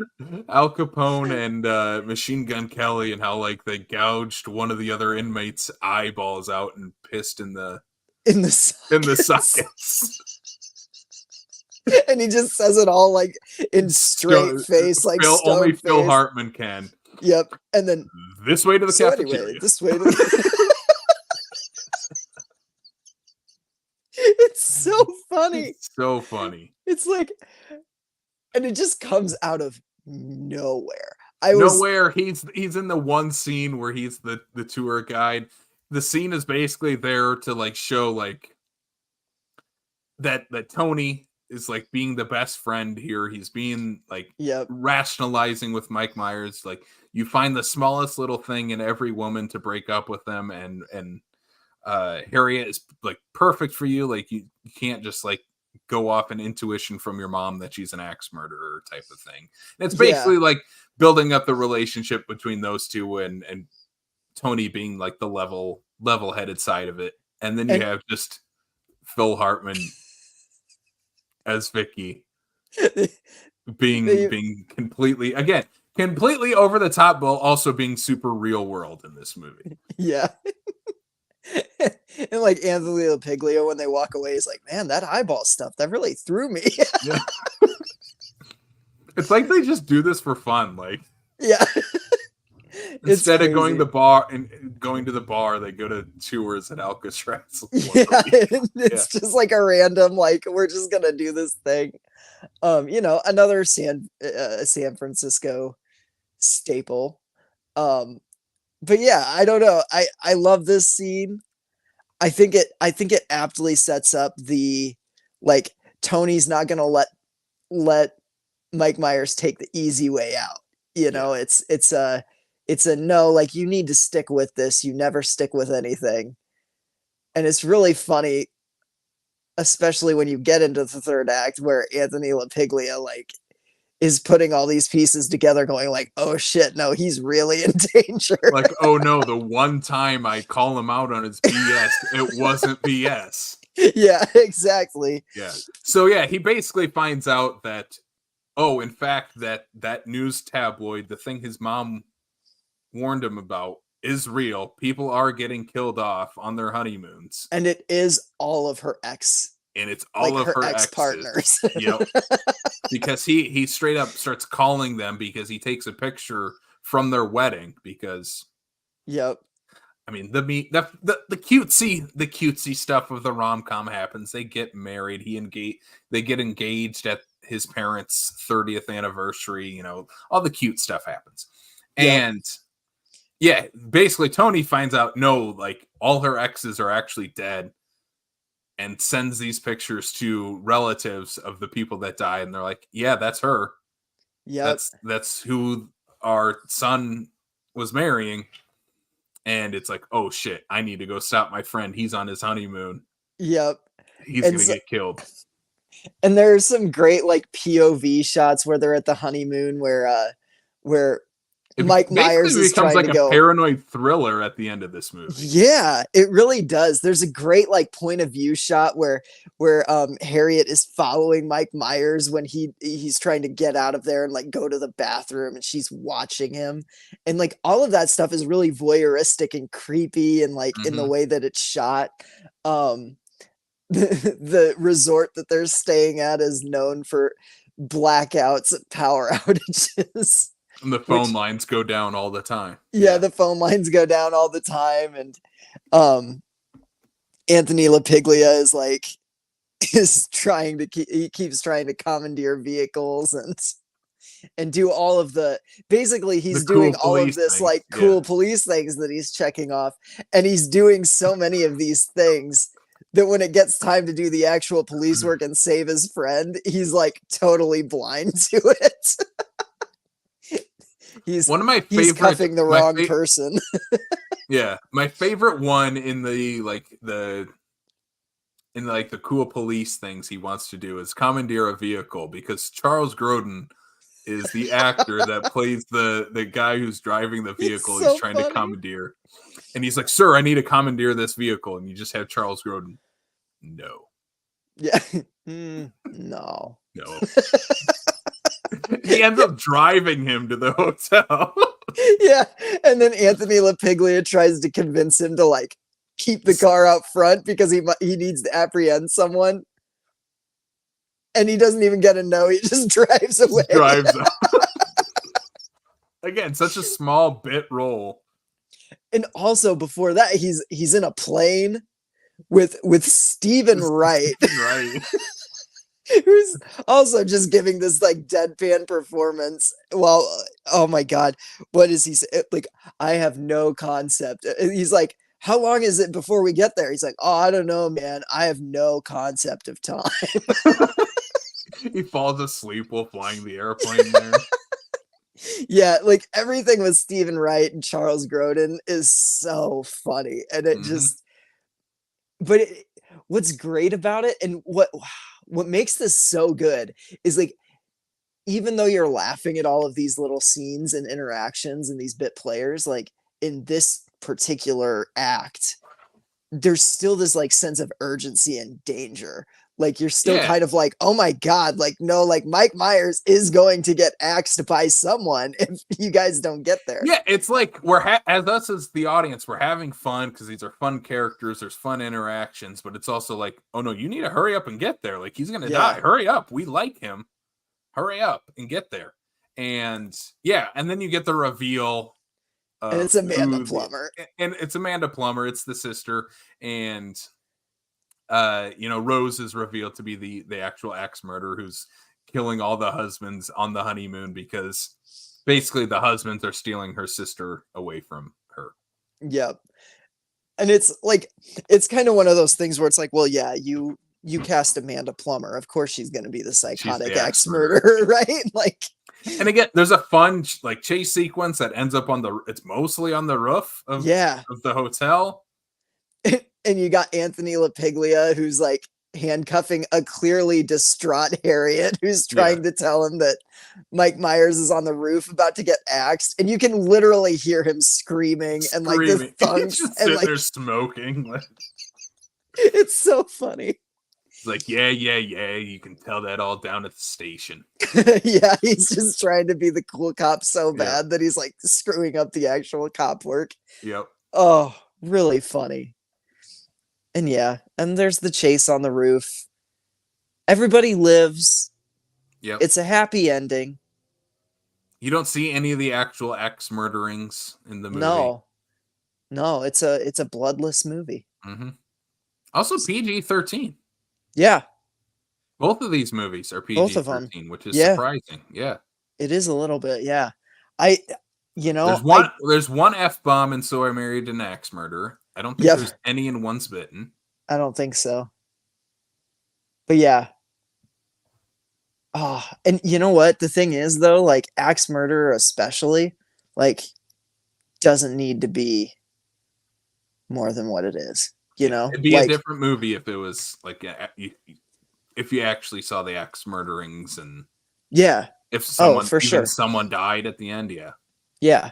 And that I was a little worried when they had Amanda Plummer hanging off the roof at the end. I'm like, oh, don't kill her. Like, because honestly, even though she's a psychotic axe murderer, like the reasoning behind it is this whole movie is kind of sweet. Mm-hmm. And like even her reasoning for axe murdering people, I'm like, oh, she just wants to be closer to her sister. Like, I don't know. Yeah, and like kind of the reason you don't want her to die, even though she's a crazy person who killed a bunch of people, is like you like Harriet. You want Harriet and Charlie to be happy. Yeah. If Charlie kills her sister, that's gonna ruin their relationship. If Charlie drops you, if your just married husband drops your sister off a roof, I think that's gonna be a pretty big hurdle to overcome, even if the sister was, trying to kill him with an axe. Yeah. Instead, he doesn't kill her. He writes a slam poem, slam poem about her, about the axe murderer. Yeah. Yep. God, I love this movie, dude. I'm so glad I finally got to see this. This movie rules. I'm not going to try to go through the trivia. There is literally, if you pull up IMDb on So I Married an Axe Murderer, there's probably 150 different pieces of trivia on this movie. I'm not going to go through them, but we love this movie. Highly recommend from both of us. Sam, you gave this. How many flying axes did you give So I Married an Axe Murderer? I'm giving So I Married an Axe Murderer a full 5 flying axes out of 5 flying Mhm. axes. They just do not make movies like this anymore, and I was just very taken aback by how charming and how witty this was, and how like I mean, honestly, I was expecting something tonally in the same vein as like a Wayne's World or an Austin Powers, and Oh, okay. when I didn't get that, I was actually kind of just thrilled by what this movie is doing. Like I said, from the opening shot, I was in. I got so sucked in. Power of filmmaking, folks. Doesn't matter if you're making just like what you think is a little comedy. Like, add some cinematic flourish to it. It draws people in, and this one did that in spades. I love this movie. Yeah. This is like an all time favorite already. How many axes are you giving it, Casey? Yeah, I give this 4 flying axes. I love this movie. It's not my favorite Mike Myers, but it is one of my favorite rom-coms. I think it's Mm-hmm. just encapsulates everything I love in a rom-com. Even when we're throwing this into the horror genre, I think it is a fun, like, paranoid thriller in the third Yeah. act of this movie. I mean, through most of it, you're still kind of on edge because you're like, well, someone definitely killed these people. The movie's called So I Married an Axe Murderer. Something's going to go down by the end of this. And so Yep. there's at least tension throughout the movie, straight up based on the title of it. And yeah, it's a ton of fun. It's the most human Mike Myers is in any movie. He's playing an actual person. He also gets to play a Mike Myers character in it, and you get to kind of see like the groundwork of Fat Bastard and Shrek Yeah. in him playing his dad in this movie. So I love this movie. I will keep watching it endlessly. It's awesome. I love it. I love So I Yep. Married an Axe Murder. Honestly, this might be as far as live. I know Shrek 2 is still like my favorite. That movie is the goat. But as far as live action Mike Myers, Axe Murderer might be my favorite. Fair enough. Yep. Sorry, Love Guru. You just moved down the list. Love Guru. Gross. The movie that killed his career. Oh, I Uh, mean, I wish you it want to hadn't talk killed about a his horror career, movie? but That's it. yeah. Yeah. Yeah. Oof. All right. All right. All right, Sam. We're an hour and a half into this. We talked about 2 movies so far. We're Uh, feeling jovial, so it's time yeah. to balance that out with some shitty, screaming mad news. We got some screaming mad news. Just one little piece of news that we're going to talk about here. Sam, I know you're very I'm disappointed in I'm this news. distraught. We just got confirmation as we're recording this that this is official. Brian Fuller has exited the Crystal Lake series on Peacock, the Friday the 13th prequel series that was set to be a Peacock original series produced by A24, and then Brian Fuller as the showrunner. He has left the project after much speculation that there was creative disputes, as Hollywood likes to put it, Yep. aka he wanted to make something and they wanted to make something completely different, and they're like, screw you, we'll find someone who will make the thing we want to make. Yeah. And if you read his Instagram post that details it, definitely sounds like he wanted to take it in a different direction, which honestly at this point, like especially for a serialized television show, you would have to. Like Yeah. you can't just have it be Jason Kills Kids. That's not going to sustain a television Or series. here's a crazy idea: make a bunch of money on Friday the 13th because it's a hot property and do Mm-hmm. multiple different things. Yeah. It's Crazy. It's a crazy concept. I know. I it's know. insane to me. So like this is also coming on the heels of we didn't talk about this on the show, but this is also coming on the heels. I was listening to the King Cast recently, and they're very good friends with Brian Fuller. They've had him on the show multiple times. He was recently attached to a Christine remake, as you know, favorite Stephen King book. Mm-hmm. I was very excited for this, even though I want to be the one to remake Christine. But apparently they pulled the plug on that too, even after he had gotten a script written. The Kingcast guys, who are not big Christine fans, said his script was pretty friggin' great. And so I don't know. I'm kind of bummed. I'm just like, this guy, Hannibal alone should give him carte blanche to do whatever he wants. I mean, Like, kind of look at that series though. It never had I haven't watched Hannibal. I should bump that up my list. But like that you series should. does It's it incredible. doesn't have an ending, correct? It does. It does. I mean, all three. So like all three seasons kind of end on a Enough to close out a season. yeah. So I mean, I guess like they could do more Hannibal potential. I don't. I actually not sure. I don't know if I've watched all the way through the third season. I might not have, but I have seen the first two all the way through for sure. Love them. Like it But yeah, is. but what I've Yeah. heard is like, yeah, fans have been clamoring literally for years now. I think that show ended in like Hmm. 2015. Is that Yeah. I think so. It was like so? 2012 to 2015, something like Yeah, that. going on almost a decade, and people are still wanting more of that. And I Yeah. has he done much since then? I mean, he did. So he did produce the Queer for Fear doc series on Shutter, and I do think he's done some TV stuff. Um,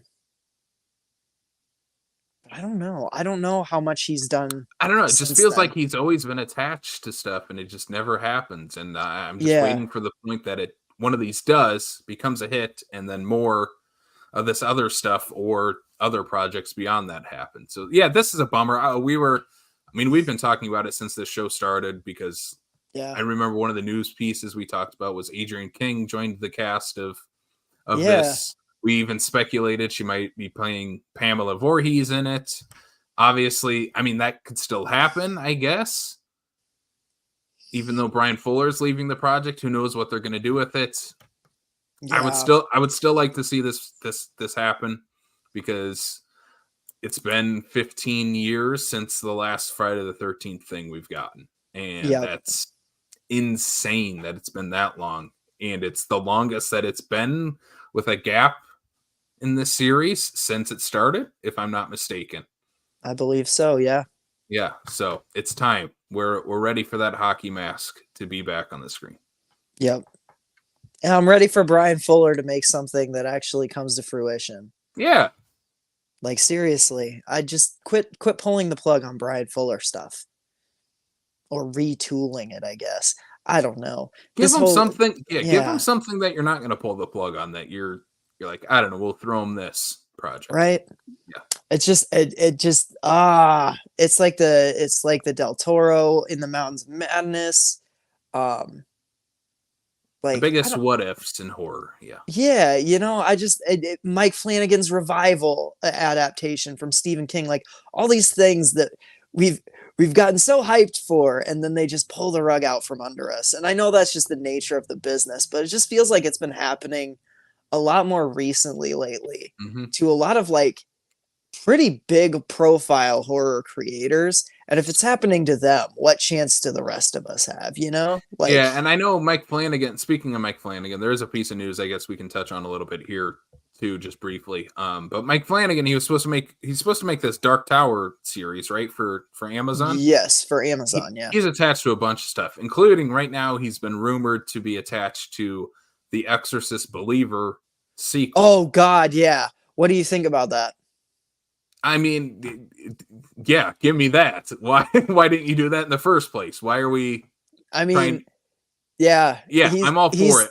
he's turned an already in the ground franchise around once Yeah. before, so I could see him doing a really good job. I just I said also I like said like he's Viagra for horror series that love using Ouija boards. yeah, Yeah. yeah, that's a good way of putting it.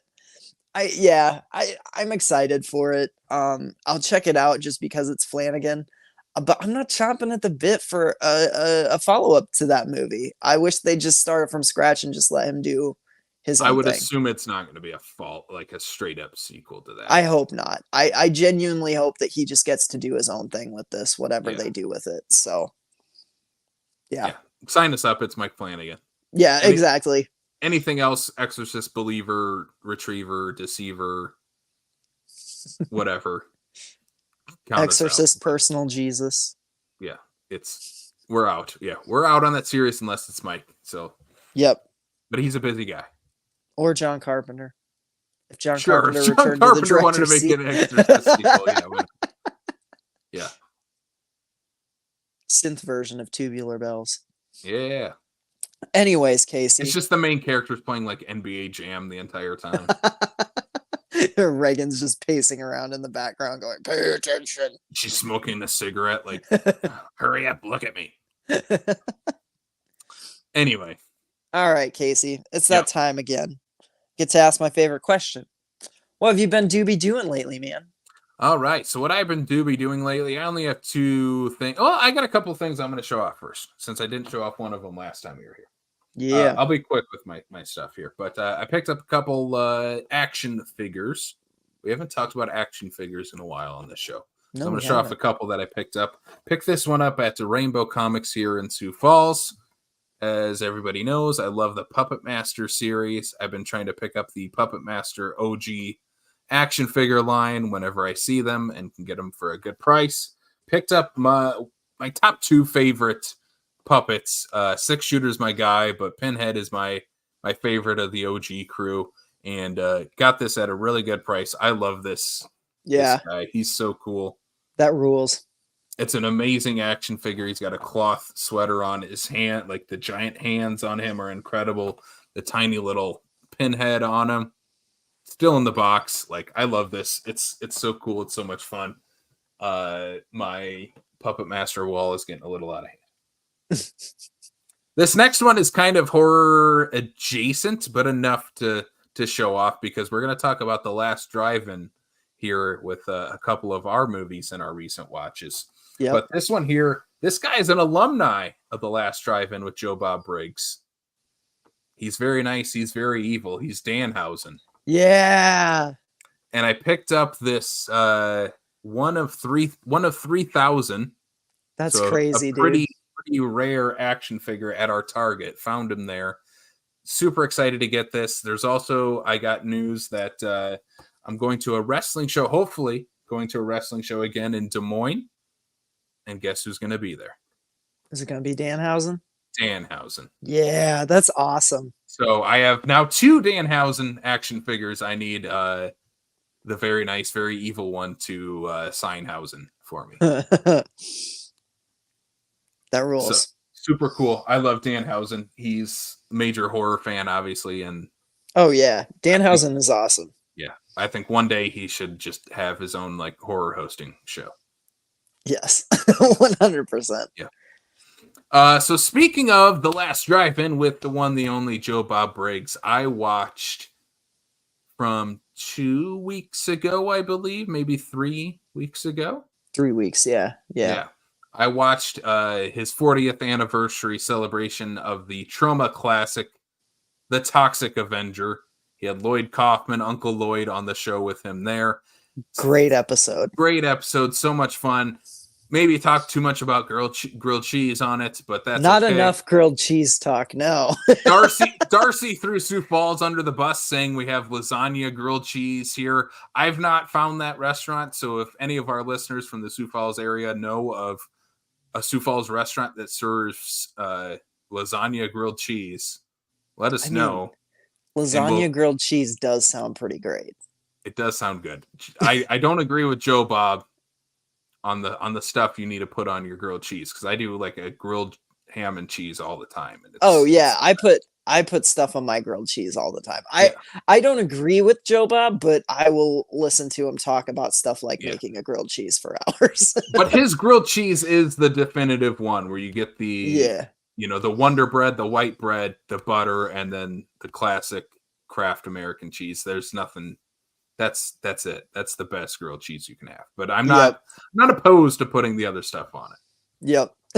Yeah, Sioux Falls listeners, let us know if that lasagna one is true. We'll do like we'll do a follow-up to this if it's true. So let us know. Yeah. But yeah, Toxic Avenger, there's a reason I watched it. You watched it live when it aired. I watched it for an interview that is coming out next week. Cheap plug.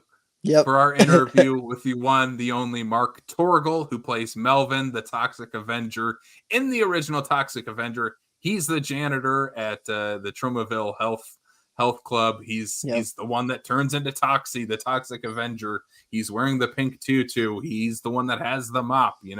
I had an awesome time talking to Mark Torgel, and that interview drops next week. And so I rewatched the Toxic Avenger with Joe Bob. It's a perfect Joe Bob movie to watch. Tons of fun insight with Joe Bob and Lloyd, because obviously they go back decades and decades.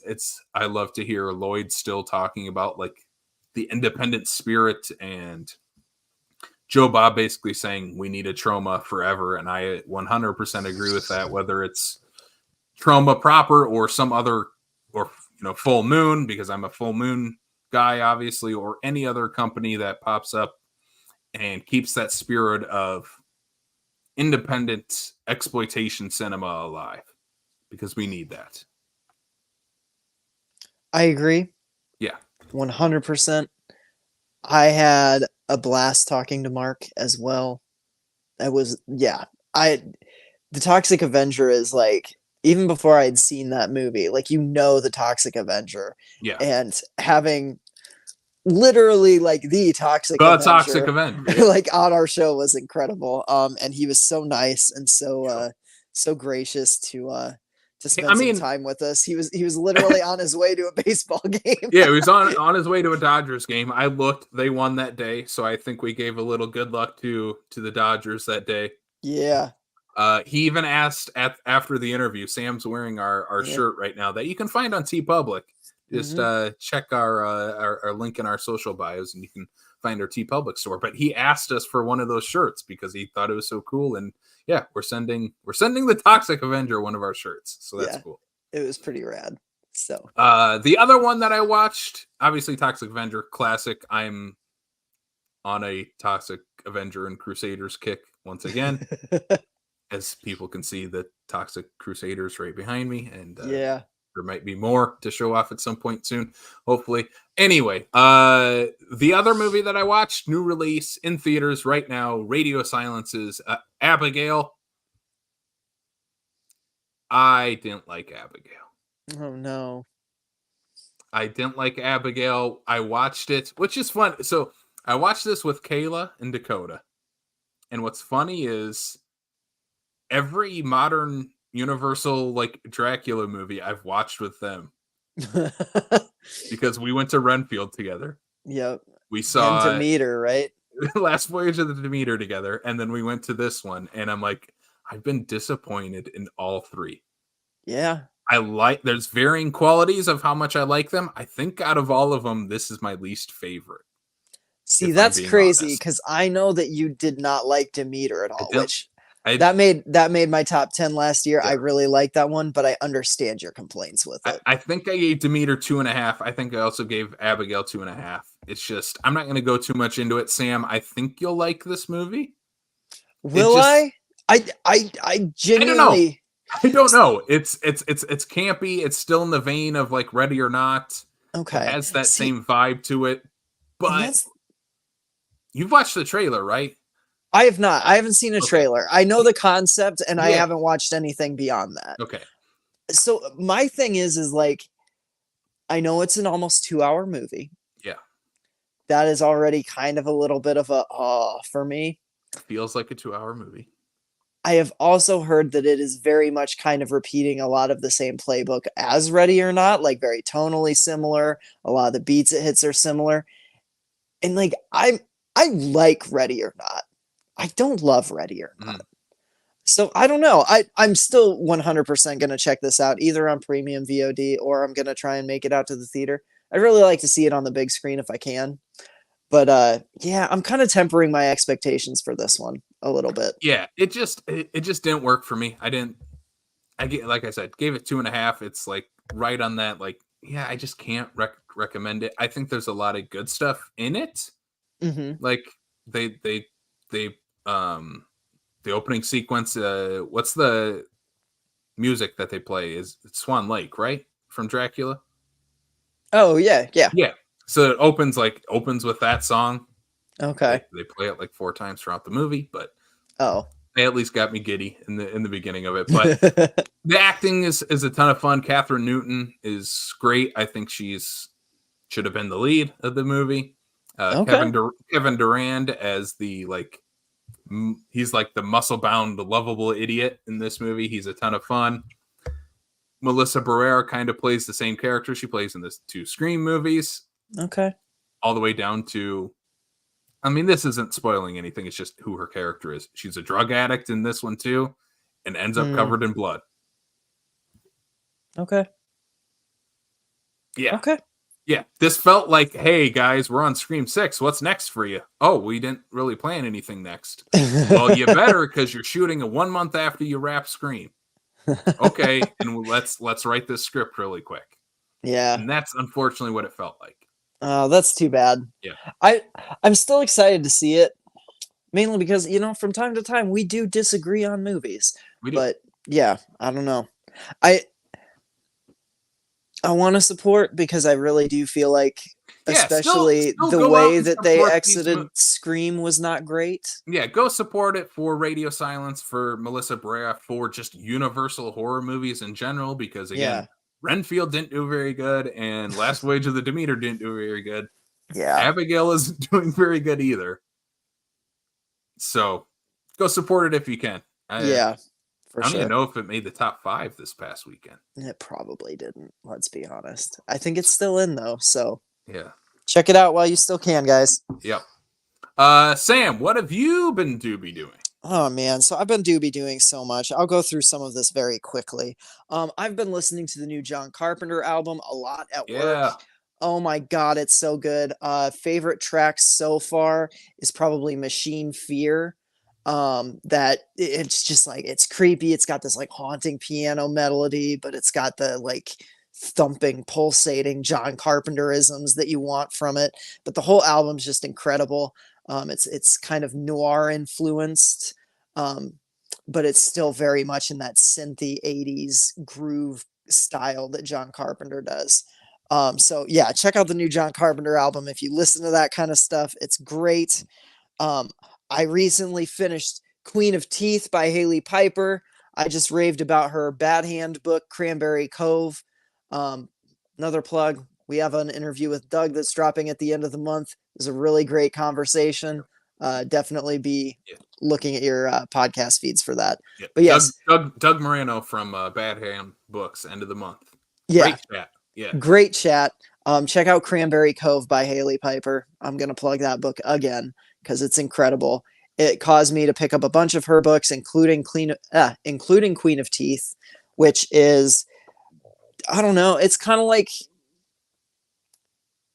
it's like Blade Runner meets Lovecraft, but very queer and very goopy, and I loved every single minute of it. Basically, it revolves around a woman who wakes up one morning to find teeth in her vaginal cavity, and then pretty shortly after that, tentacles and horns and things start appearing, and she starts getting kind of overtaken by this entity, and it goes in some wild places. Like, that's literally just kind of the first like couple of chapters, and then it just kind of goes off the rails in the best way. I couldn't put this book down. I had a lot of fun with it. Haley Piper is already, after 2 books, like, I'm like, yeah, she's one of my favorite authors. I've got a whole stack of her other stuff that I'm looking forward to diving into, so you'll probably hear me talk about her quite a bit this year on the pod. As far as what I've watched, Chucky season 3 finally aired its finale. It ended in glorious fashion. I don't know. I've gushed so much about Chucky. I have nothing new to say. I'm not going to spoil anything from the finale. All I'll say is that Mancini somehow knows how to continue crafting this franchise in ways that makes it both incredibly gratifying for fans that have been here since the beginning, and also always finding new ways to like take this into different territory. And the Chucky season 3 finale was no different. than anything that's come before it. It was madcap. It was wild. It was off the hook. Um, John Waters is in this season, and he's not in it for very long. It's more of just a cameo, but it is incredible. It's it's John Waters doing John Waters things. So once again, I'm just going to implore everybody to watch Chucky season 3. It's incredible. You talked about watching the Toxic Avenger episode on the last drive-in. The last episode that I watched that aired 2 weeks ago, I think, not this past Friday, but the Friday before that, was The Autopsy of Jane Doe, which is a movie that I have had on my watch list forever and have not gotten around to watching. This movie is creepy. It's terrifying. It's tense. It's so good. Like it's such a small, contained movie that just never lets up on the dread and the unease. Weirdly enough, I feel like I will enjoy watching it even more without the Joe Bob intercuts. I loved everything that Joe Bob and Darcy were doing. They brought out the creative team behind the movie to talk a little bit about it. And there was some great insight into that filmmaking process. But I did feel at times the format of the show kind of stopped the momentum of the movie. And I feel like they found good places to cut, but it's just whenever you're cutting to commercial or back to Joe Bob or whatever it is, it kind of does take you out of the movie for that instant. And then you kind of got to get back in. But that said, even with that, The Autopsy of Jane Doe was just tremendous. Brian Cox and Emile Hirsch are just like holding this movie down with 2 incredible performances. Really like this one. Skin was crawling pretty much the whole time. And my last thing that I will talk about, speaking of skin crawling, Casey, I watched the 1978 Invasion of the Body Snatchers, Philip Kaufman's masterpiece, for the very first time. I somehow managed to get through 31 years of life without spoiling a damn thing about this movie, except for the GIF that you just... Yes, Casey is demonstrating the Donald Sutherland face. Just in case someone is like me and has not been spoiled on when that happens in the context of the movie, I will not say that. All I know is that when that moment dropped, I was not expecting it to drop when it did, and it gutted me. This whole movie, like another movie I rated 5 stars. I cannot stop thinking about it. It is a masterpiece. Donald Sutherland is so good in this movie. And the female lead, oh my gosh, what's her name? I just had it. Invasion of the Body Snatchers. Come on, IMDb. I don't remember. I want to say Jessica Harper because she kind of looks like Jessica. Brooke Adams. Yeah, say it's not Jessica Harper. It's not Jessica Harper. There were moments where I was like, is that Jessica? And I was like, no, it's not. Brooke Adams, who is also in like The Dead Zone. Yeah, she's so Jeff good Goldblum? too. Like Jeff Goldblum's in this. Leonard Nimoy, Veronica Cartwright. Like this cast is insane. I didn't know any of these people were in it. Like I knew Donald Sutherland was in this movie. That was it. That's the extent of what I knew about Body Snatchers. I cannot overemphasize how little I knew about this movie going in. There is a scene with a dog in the 3rd act that made me scream out loud. It was pure nightmare fuel. I could not believe what I was seeing. Like this whole movie just had me riveted from start to finish. Yeah. The tone, the pacing, just everything is so deliberate. And I could see where people are like, oh, it's a pretty slow movie because it does take its time to get into the meat of it. But like, I think everything that it's doing up until that is establishing a very specific tone that the movie does not waver on. There are some gut punch moments in that 3rd act that just will haunt me for the rest of my life. I cannot recommend the 78 Body Snatchers enough. It's incredible. I love that I finally watched this. Like, this honestly might end up being just one of, like, weirdly enough, this is going to be a comfort movie for me. I can already feel it. Like, I loved it.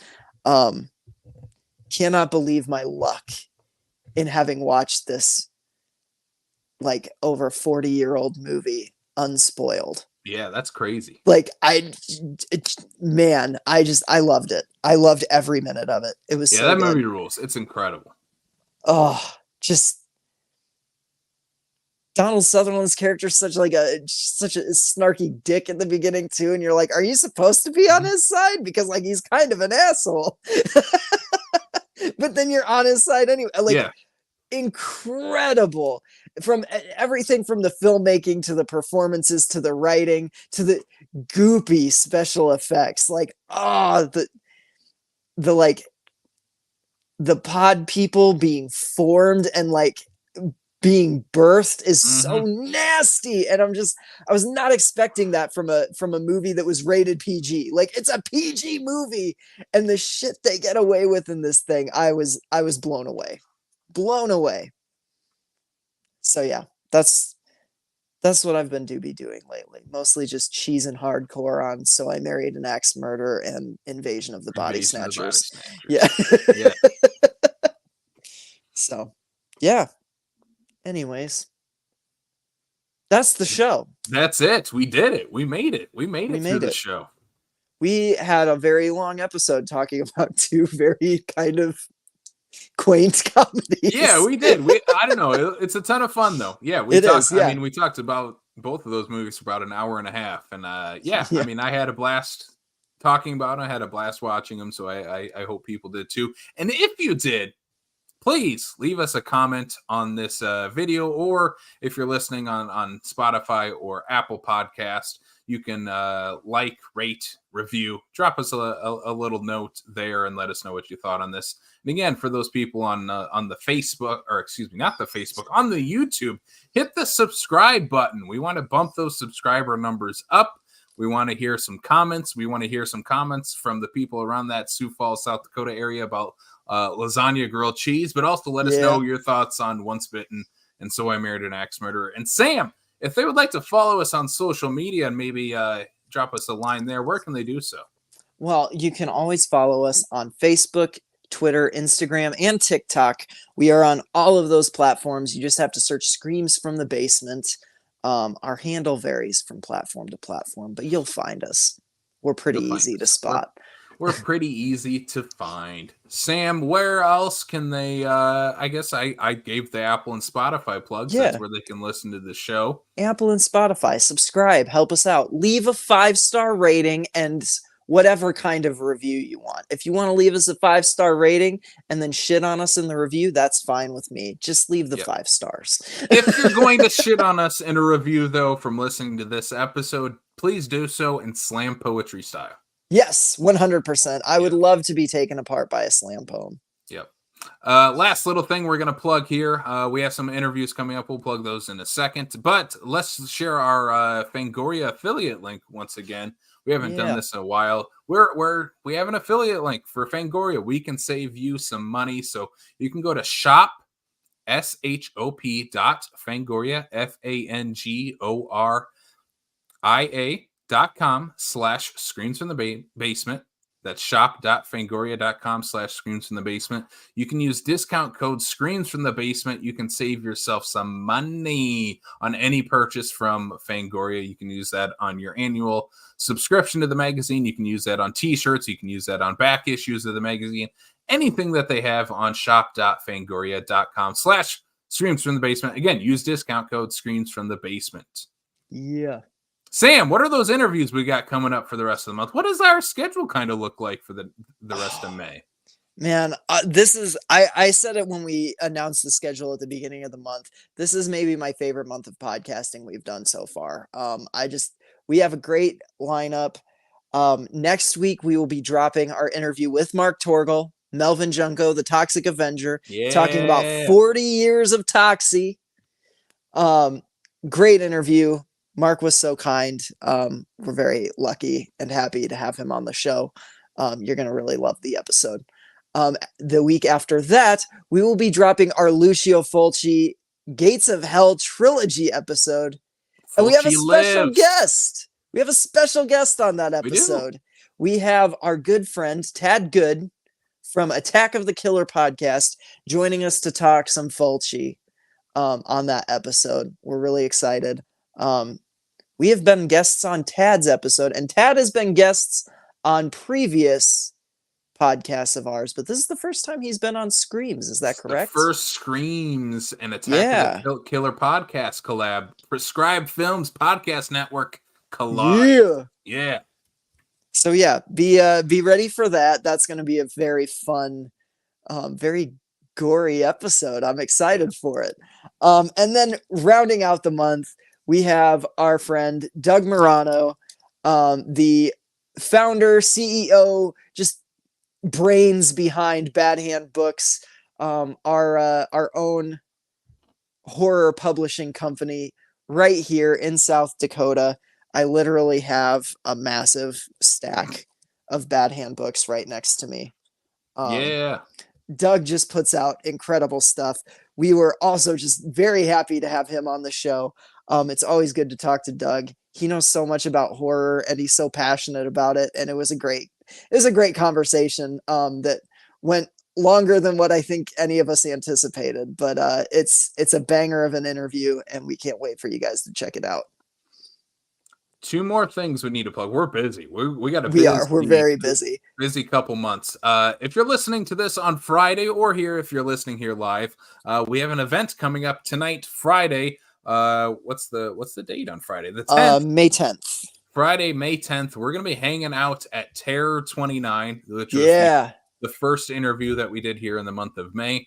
Terror 29, the haunted house attraction in Brandon, South Dakota, just a few miles east of Sioux Falls. A pretty easy drive from those in the Sioux Falls area. We're going to be hanging out at Terror 29 for their halfway to Halloween event tonight, May 10th. Be there. Get scared. Go to the Terror 29 shop afterwards. Buy some horror goodies. Say hi to us. Stop at our booth. We'll have some giveaways. We'll have some, again, more things that we're plugging, and we're just gonna be hanging out all night in a horror store. Like nothing cooler than that. It's gonna be a fun night. It's gonna be great. And then one more thing, we can finally announce this on the podcast. This is the first time we're announcing it on the podcast. We've announced it already on our social media. Sam looks very confused what I'm about to say. Oh no, okay. We have so much going on that I'm like, what one thing is this that we're finally able to announce? But I think I know what it is. I'm so excited. We have a lot of things we haven't been able to announce, but this one we can finally announce. It's on our social media right now. It's the Saturday of Screams in Lincoln, Nebraska. We're going to be hanging out with Mark Patton, the one, the only, from Nightmare on Elm Street 2. He plays Jesse, the main character, the Scream Queen of that movie. We're going to be watching his documentary, Scream Queen, My Nightmare on Elm Street, followed up with a new movie that he's in called Reunion from Hell 2, which stars himself, Lisa Wilcox, who was just announced for Halloween-a-Palooza from our friends at the Attack of the Killer podcast. Lisa Wilcox will be there for that in October. We'll probably also be there. So this again, though, is Saturday of Screams featuring Scream Queen and Reunion from Hell 2 with Mark Patton and Hayden Newman. And Hayden Newman, who's the director of Reunion from Hell, and he's one of the stars of the movie as well. We will be there on June 29th, Lincoln, Nebraska, at the Joyo Theater in Lincoln, Nebraska. A first time for both of us being at that theater. A first time for us because we're going to be doing the Q&A after the screening. Again, that is June 29th. That is a Saturday. Starting at 2 p.m., tickets are only $10 at the door, so you don't need to worry about getting your tickets beforehand. Just show up to the event, $10 at the door, meet Mark Patton live in person, have him sign your Freddy glove or your Nightmare on Elm Street 2 VHS or your Nightmare on Elm Street 2 poster, or an 8x10 of him and Robert Englund together. It's going to be a fun time. Again, June 29th. It's all over our social media, so check out more information and details there, but it's going to be a blast, and we're going to keep plugging this until that event eventually happens. Yep. And I mean, if you've heard me talk about Nightmare on Elm Street at all, I don't know if I've talked much about it on the podcast, but we might. 2 is We might soon, yeah. We 2 might. is forever and always my favorite in this series. I love it. I have always loved it.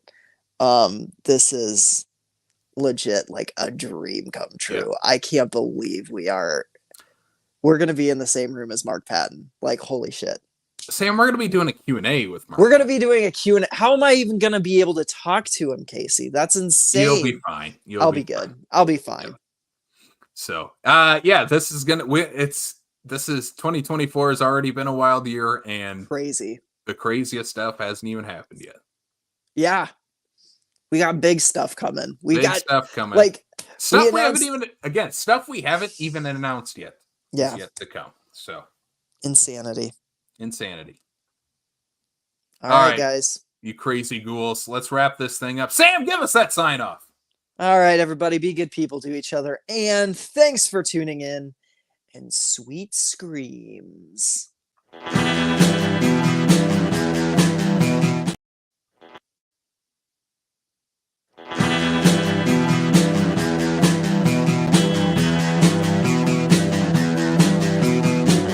You're listening to the Prescribed Films Podcast Network, home to hundreds of hours of free podcast entertainment.